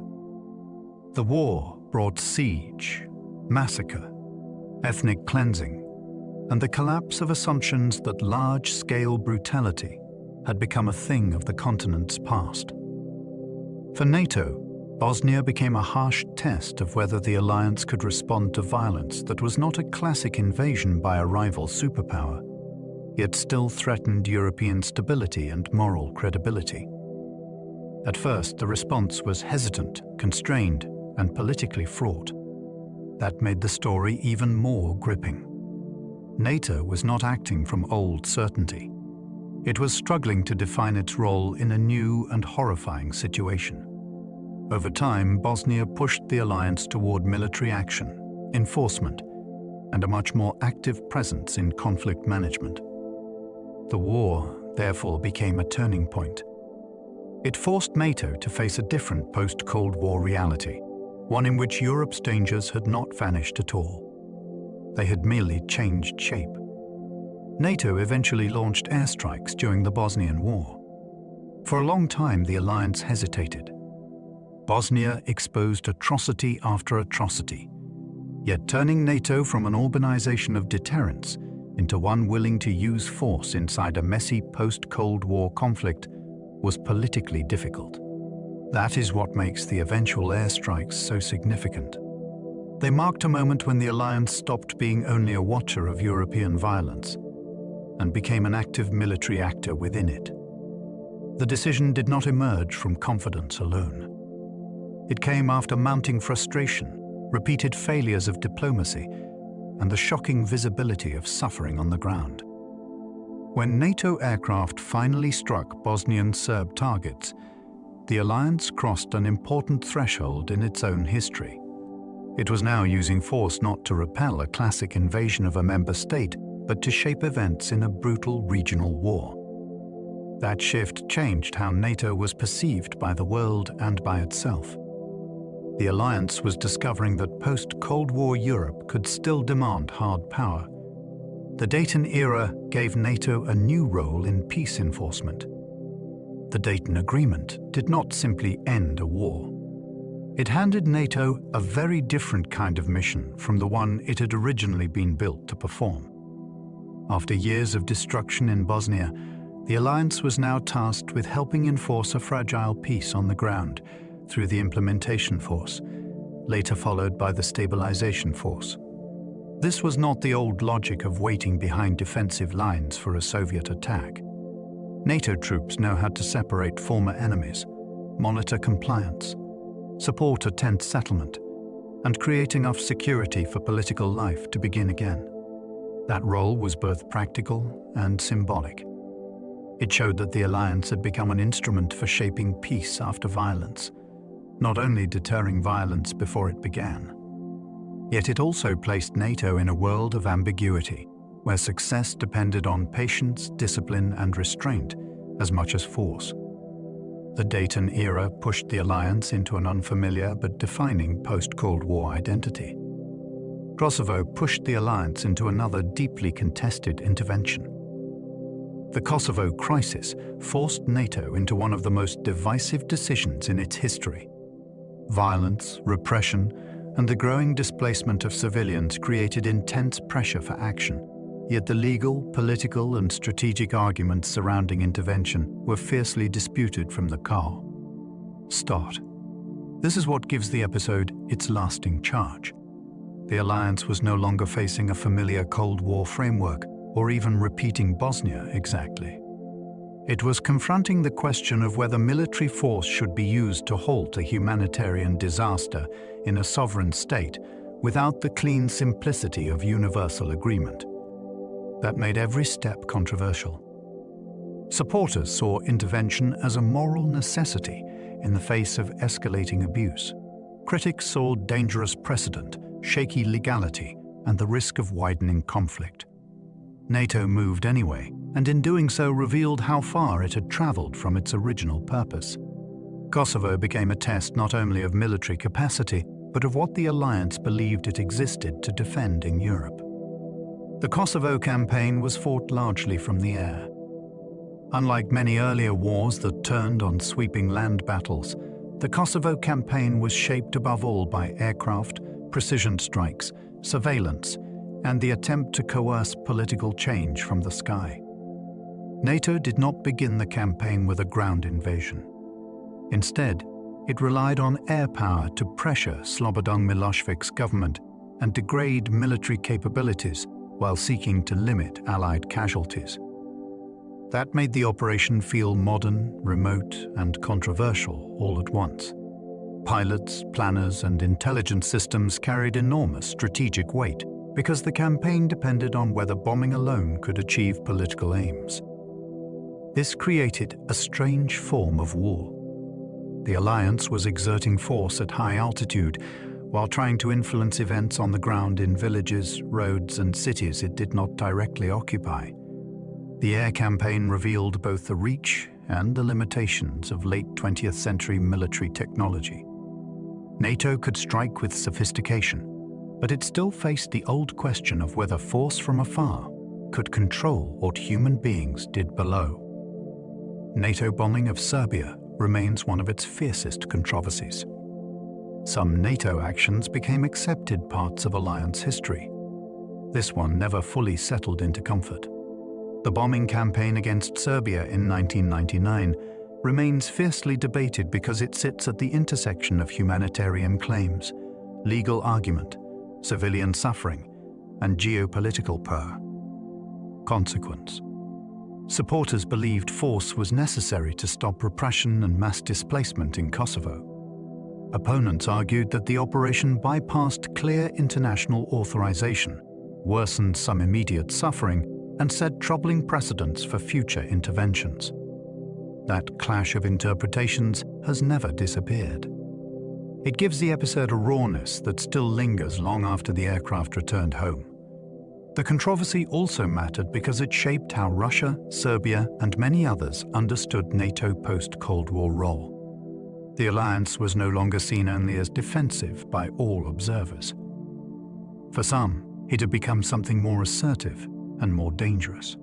This is what makes the bombing so historically charged. It was not simply a military operation. It was a turning point in perception. The alliance invoked Article 5 only after the September 11th attacks. For decades, NATO's most famous clause hung over world politics as a warning and a promise, yet it was never activated during the entire Cold War. Then, after the attacks on the United States in 2001, the alliance invoked Article 5 for the first time. That moment is astonishing when you pause over it. The clause had been crafted in fear of a major attack in Europe, shaped by the anxieties of the Soviet era and held in reserve through generations of tension. Yet its first use came after a terrorist attack on American soil. History had twisted in a direction the founders could hardly have imagined. The decision also showed that the alliance was capable of interpreting collective defense in a changing world where danger did not always arrive as tanks crossing borders. NATO's core promise had survived into a new age and proved usable in circumstances utterly unlike those that first gave it life. That alone gives the moment extraordinary force. That decision transformed NATO history in a single day. When Article 5 was invoked after the attacks of September 11th, NATO crossed from decades of theoretical collective defense into something newly immediate.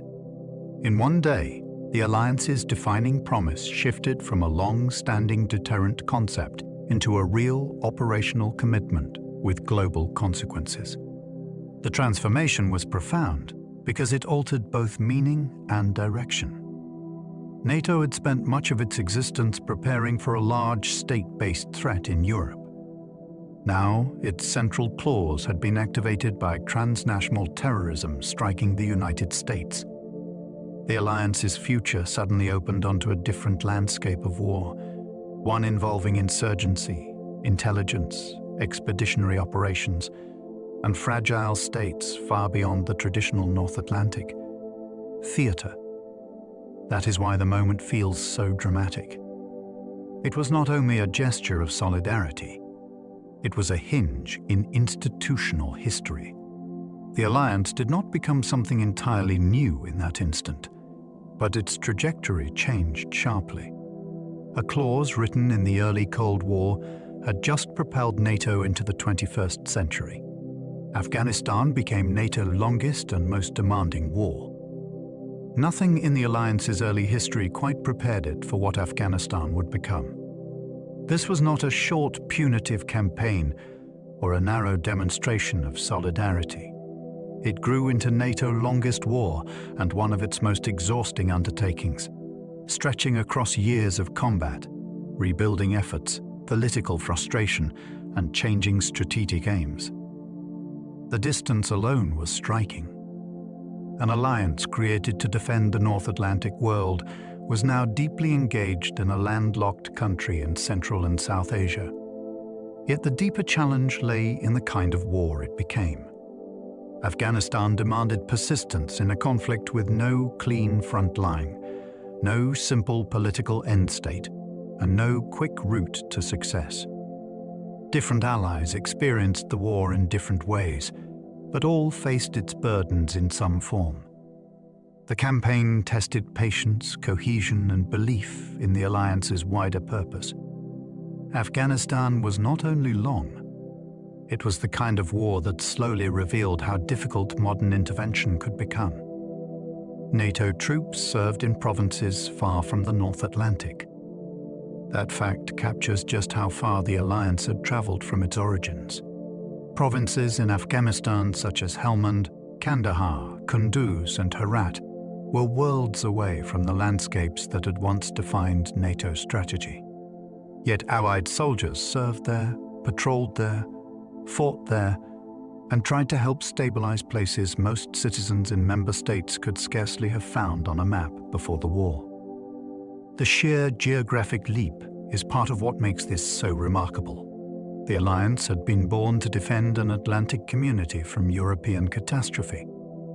Now it was operating across deserts, mountains, and remote districts in a very different political and cultural setting. This did more than stretch supply lines. It stretched NATO's sense of itself. What did collective defense mean when Allied troops were serving in scattered provinces thousands of miles from the treaty's original center of gravity? The answer was never simple, and that is precisely why the story remained so compelling and so consequential.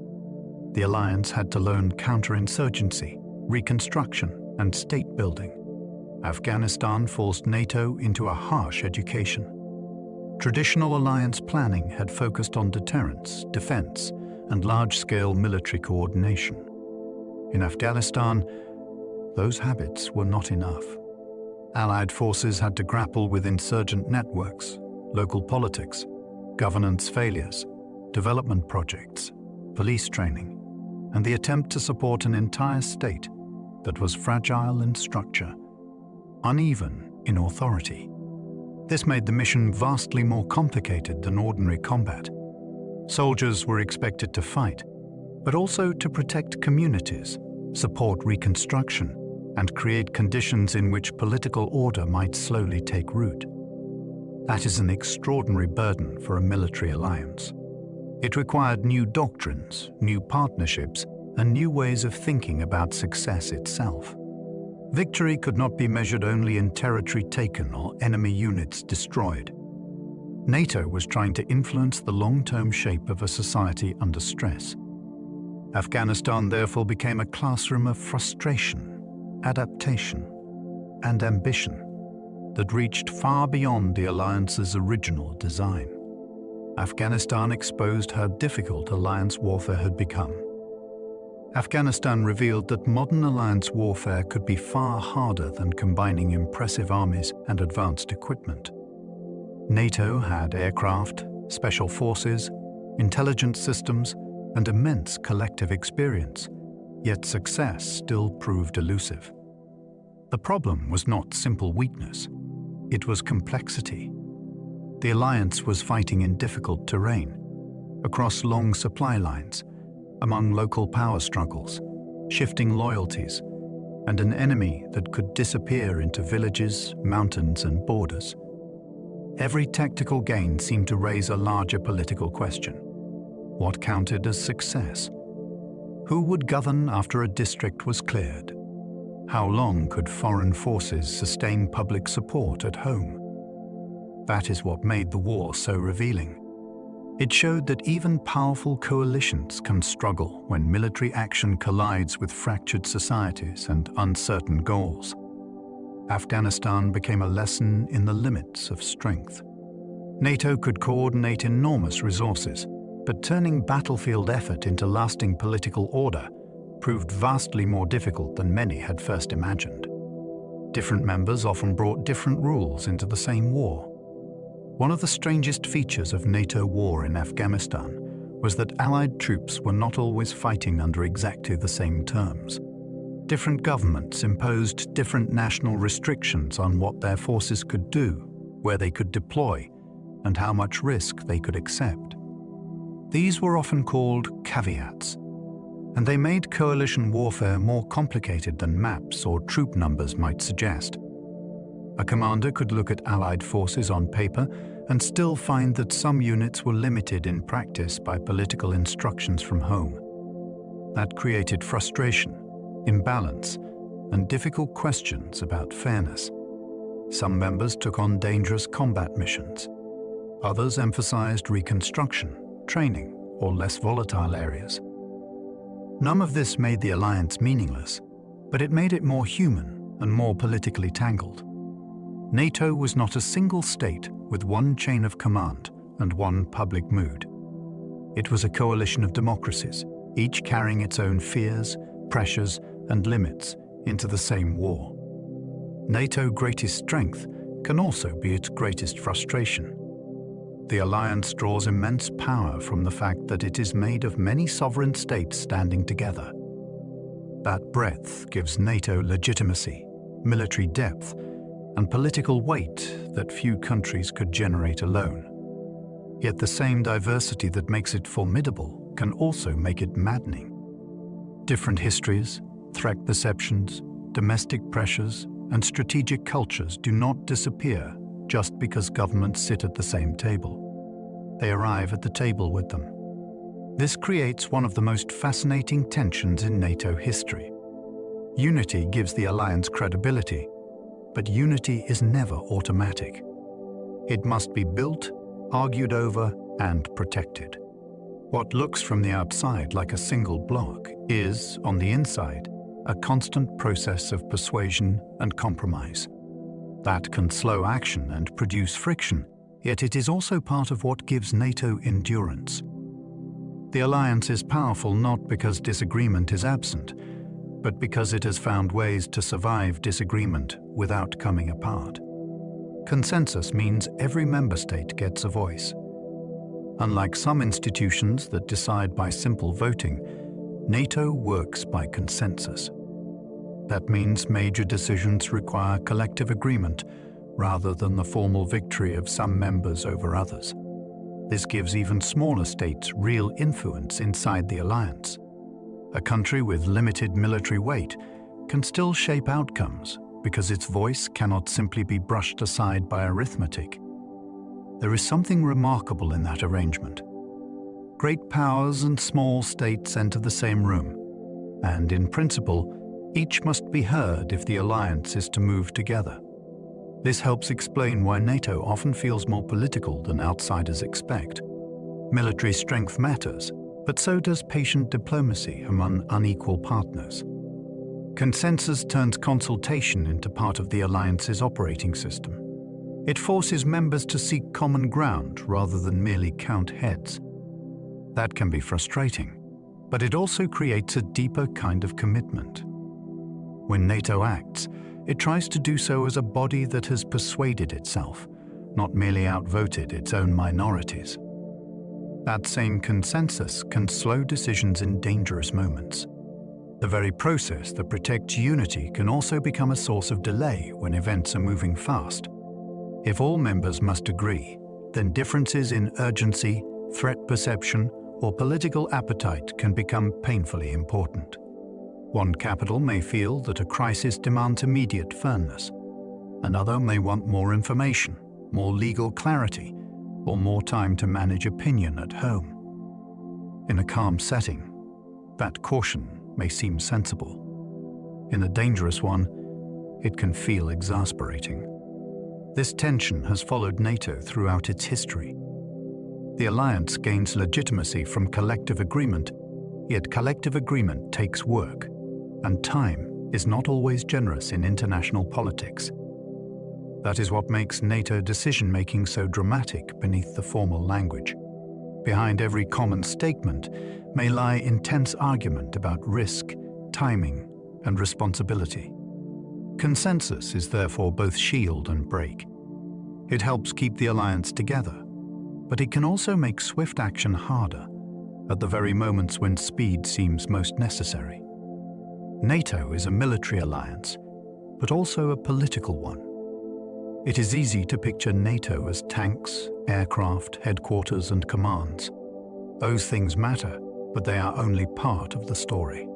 The alliance is also a political forum where members consult, argue, reassure one another, and try to form common judgments about danger. In many ways, that political function is what makes the military side possible. Weapons and plans mean far less if governments do not trust one another enough to align their intentions. This is why NATO meetings, communiques, and consultations have carried such importance across the decades. The alliance has often served as a place where members could test ideas, manage disagreements, and signal resolve before crises spiraled further. That quieter political role can be overlooked because it lacks the drama of armed action. Yet it may be one of NATO's deepest strengths. The alliance is not simply a machine for war. It is also a mechanism for continuous conversation among states that believe their security is bound together. The alliance depends on trust as much as tanks.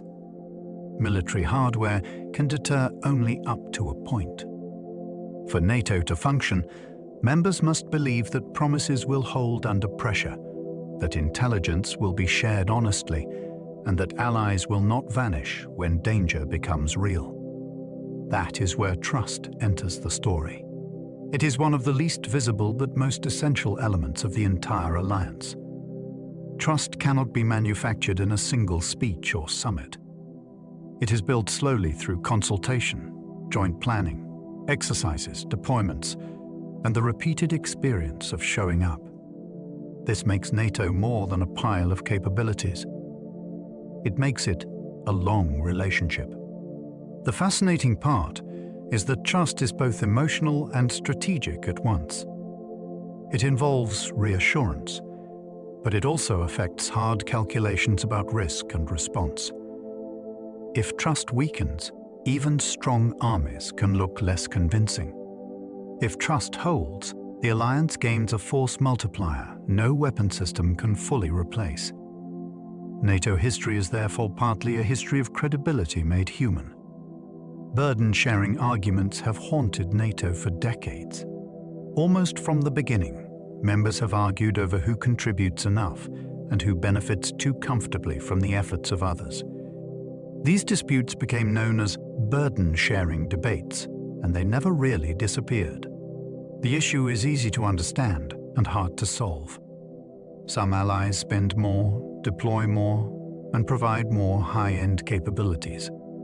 Others contribute in different ways or at lower levels, sometimes because of size, sometimes because of political choice, and sometimes because of economic limits.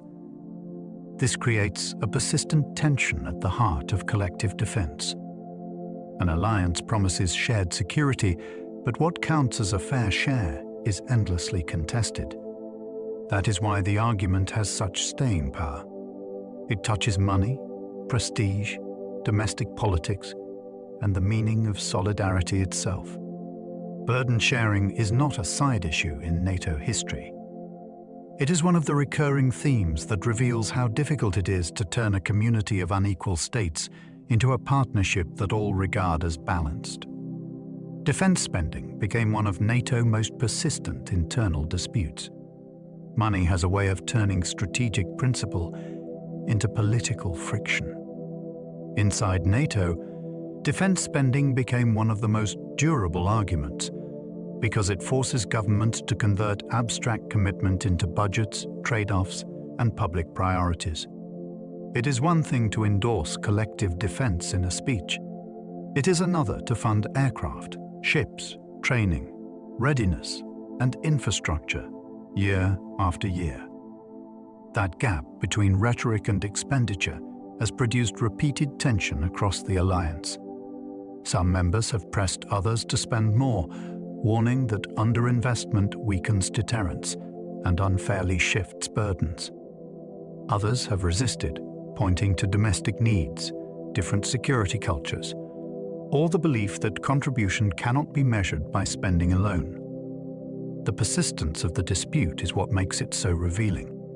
It shows that alliances are held together not only by fear of enemies, but by constant negotiation over sacrifice. Defense budgets became a running test of whether solidarity could survive the pressures of everyday democratic politics.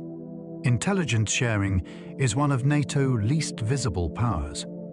Some of the alliance's most important work happens far from public view. Intelligence sharing rarely produces stirring images, yet it can shape decisions before aircraft launch or troops move. Information about military movements, air activity, cyber threats, terrorism, sabotage, and political risk helps allies see danger sooner and respond with greater clarity. This quiet exchange of knowledge gives NATO one of its subtler strengths. A single country may notice only part of a developing problem, but an alliance that pools information can build a broader and sharper picture.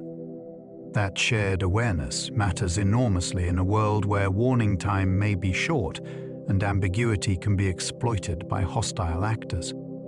Intelligence sharing also depends on confidence, because states do not hand sensitive information to partners they do not trust. In that sense, it reflects the deeper health of the alliance itself. NATO power is not only what it can strike, it is also what it can know, and how quickly that knowledge can be turned into common understanding. Cyber attacks forced NATO to rethink what an attack could mean. For most of its history, the alliance imagined danger in physical form. Tanks crossed borders. Aircraft violated airspace. Missiles struck visible targets. Cyber attacks changed that picture completely. Now damage could begin in silence, through malicious code moving through networks that powered banks, hospitals, ministries, transport systems, and military communications. A country might be harmed without a single soldier appearing at its frontier. That forced NATO to ask a profound question. What counts as an attack in the modern world? If a hostile operation shuts down critical systems, cripples decision-making, or spreads panic across society, the consequences can feel alarmingly close to traditional warfare. The alliance had to widen its understanding of defense beyond bombs and battalions. This was a major historical shift. NATO was no longer only guarding territory in the old sense. It was learning to defend interconnected societies whose most dangerous vulnerabilities might be hidden inside keyboards, cables, code, and invisible digital pathways. space became another frontier in alliance planning. For a long time, space could sound distant from everyday defense, almost like a separate realm reserved for astronauts and scientists. Yet modern military life depends heavily on what happens above the atmosphere. Satellites support navigation, communication, weather forecasting, reconnaissance, timing systems, and the coordination of forces across huge distances. Once that became impossible to ignore, NATO had to treat space as part of the strategic environment rather than a remote backdrop. This shift is fascinating because it shows how far the alliance had traveled from its origins. A treaty born from fear of land war in post-war Europe was now thinking seriously about orbital systems circling high above the planet. Space entered planning not because the alliance had become futuristic for its own sake, but because dependence on satellites made vulnerability unavoidable. If those systems were disrupted, blinded, or attacked, the effects could ripple downward into military operations and civilian life alike. The sky had become infrastructure. NATO now treats resilience as part of national defense. There was a time when defense could be pictured mainly in military terms, with armies, ships, aircraft, and fortified plans. NATO now thinks more broadly. Resilience has become part of defense because a country under pressure must still keep essential systems functioning even if crisis strikes suddenly. Governments must be able to communicate. Transport must keep moving. Energy must keep flowing. Civil order must endure. Hospitals, digital networks, and supply chains must not collapse at the first shock. That idea changes the feel of alliance history in an important way. It brings national defense much closer to daily life. A society does not need to be physically occupied to be dangerously weakened. It can be strained, disrupted, frightened, or partially paralyzed from within. NATO's focus on resilience reflects that reality. The alliance now recognizes that strength depends not only on what can fight, but also on what can keep functioning. Endurance itself has become a strategic asset in the modern age. Pipelines, ports, satellites, and servers all entered NATO thinking. This fact reveals how much the meaning of security has expanded. In earlier decades, alliance planners focused above all on divisions, fleets, aircraft, and missile ranges. Those still matter, but modern power also depends on infrastructure that can seem mundane until something goes wrong. Pipelines move energy. Ports connect trade and military supply. Satellites support navigation and communication. Servers hold the digital systems that governments, businesses, and armed forces rely upon every hour of the day. If those systems are damaged, sabotaged, or disrupted, a nation can be weakened without a conventional invasion ever beginning. That realization pushed NATO to widen its field of vision dramatically. The alliance had to start thinking about the skeleton and nervous system of modern society, not only its armed fist. This makes NATO history feel more contemporary and more surprising. Defense is no longer confined to barracks and battlefields. It now reaches into the hidden structures that allow ordinary life and national power to function. The alliance has survived crises that once looked existential. At several moments in its history, NATO seemed to be facing dangers that could have broken it apart.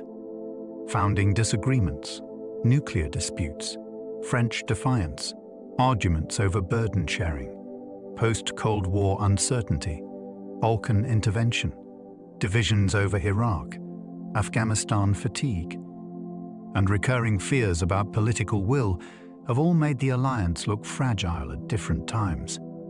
Each crisis carried predictions of decline. Each raised the question of whether this long, multinational project had finally reached its limit. Yet the alliance kept adapting and endured. That is part of what makes its history so gripping. NATO has not survived because it was free of conflict. It survived because it repeatedly found ways to absorb conflict without losing its core purpose. The pattern is almost dramatic in itself.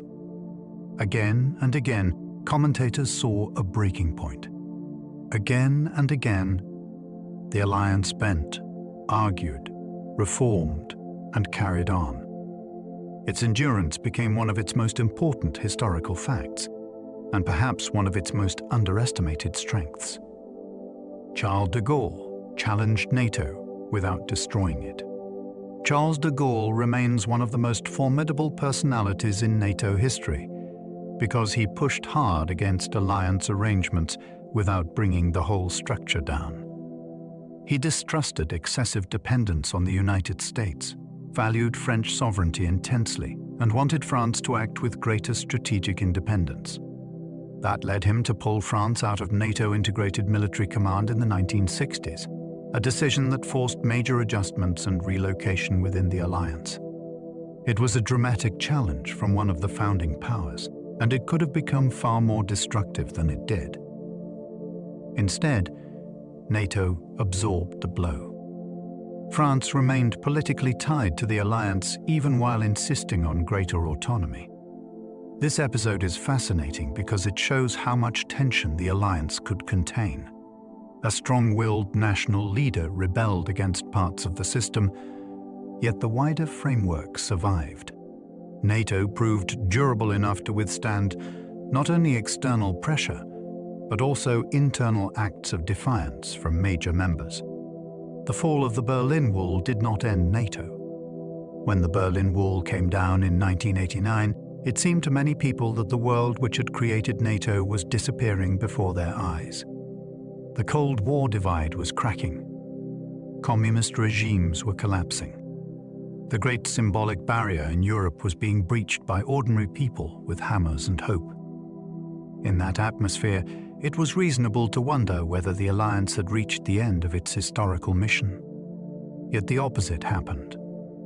NATO did not dissolve with the wall. Instead, it entered one of the most transformative periods of its life. That is what makes the moment so powerful. A structure built for a divided Europe survived the dramatic unmaking of that division. Rather than vanishing with its most famous adversarial landscape, the alliance adapted to a continent being remade at astonishing speed. The fall of the wall was therefore not NATO funeral. It was the beginning of a new and more uncertain chapter in which survival itself became one of the story's great surprises. Some predicted NATO would fade, but it kept expanding. After the Cold War, many observers assumed the alliance would gradually lose relevance. Without the Soviet Union and the Warsaw Pact, what was NATO for? That question seemed logical, and for a while it hung over the alliance like a verdict waiting to be delivered. Yet instead of shrinking into ceremonial existence, NATO took on new roles, new operations, and new members. It moved into former communist space, developed partnerships, intervened in Balkan conflicts, invoked Article 5 after terrorism struck the United States, and kept redefining its purpose in a changing world. The contrast between prediction and reality is one of the most fascinating parts of its history. Institutions often die when the conditions that created them disappear. NATO did not. It found ways to turn uncertainty into reinvention. That does not mean every choice was wise or every expansion uncontested. It means the alliance proved much more adaptable than many expected. It kept moving when history seemed to suggest it should stand still. NATO's story is really the story of modern Europe. To follow the alliance across the decades is to watch modern Europe remake itself. Post-war ruin, Cold War division, nuclear fear, decolonization, dictatorship, democratization, enlargement, Balkan conflict, terrorism, new technologies, and renewed anxiety about territorial security all appear within NATO journey. The alliance touches nearly every major turn in Europe's post-war history because it stood so close to the continent's central questions. How could another catastrophic war be prevented? Who belonged to the West? How should freedom be defended? What happened when old empires faded and new threats emerged? That is why NATO can feel larger than a treaty organization. It became one of the stages on which Europe argued with itself, protected itself, and reimagined itself. Through NATO, you can trace fear, ambition, recovery, identity, and change across the modern age. The alliance is therefore not just a military subject. It is a way of understanding how Europe moved from shattered battlefields to an uneasy but enduring architecture of cooperation and defense. Few alliances in history have lasted this long or changed this much. That may be the most astonishing fact of all. Many alliances are brief, brittle, and tied to one immediate danger. They rise in urgency, then fade when conditions shift or partners drift apart. NATO has done something far rarer. It has lasted across generations while repeatedly changing shape, purpose, and geography. It began in the fearful aftermath of World War, endured the nuclear tension of the Cold War, survived the collapse of the Soviet bloc, expanded eastward, intervened in the Balkans, fought in Afghanistan, and adapted to cyber threats, infrastructure vulnerability, and the strategic importance of space. Few alliances can claim that range of transformation without losing continuity altogether. NATO did not remain identical, but it remained recognizably itself. That balance between endurance and reinvention is historically remarkable. The alliance has lasted not because the world stood still, but because it kept responding as the world changed around it. In that sense, NATO longevity is not just survival. It is a record of adaptation on an extraordinary scale. Tonight we wandered through the long and remarkable story of NATO. We began in the uneasy years after the Second World War, when cities still carried the scars of devastation, and leaders feared that another catastrophe might one day return. Out of that fear came a simple promise between nations across the Atlantic. If danger came for one, it would be faced by all. From there, we traveled through decades of tension and transformation. We glimpsed the shadowed years of the Cold War, when nuclear weapons loomed over Europe, and strategy was written with the possibility of unimaginable destruction in mind. We saw how the alliance watched the Iron Curtain divide the continent, and how it prepared endlessly for a conflict that thankfully never arrived. Then, the world shifted. The wall in Berlin fell. Old enemies became partners. New nations joined the alliance that once stood across from them. NATO found itself adapting again and again, from Balkan peacekeeping to distant missions in Afghanistan, and into a modern age of cyber threats, satellites, and unseen networks that quietly hold societies together. If you imagine the story from high above, it almost looks like a long map, slowly changing over time. Borders move. Alliances shift. Nations rebuild, argue, cooperate, and try once more to prevent the disasters of the past. And now the story can gently drift away. If you enjoyed this quiet journey through history, you might consider liking the video, subscribing to the channel, or leaving a comment below. It helps more curious minds find their way here. And if you are still awake, you may notice another video waiting for you on the screen. Another slow walk through history, ready whenever you are. But for now, let the maps fade. Let the debates and distant capitals grow quiet. Allow your breathing to slow and your thoughts to settle into stillness. Sleep well, and good night.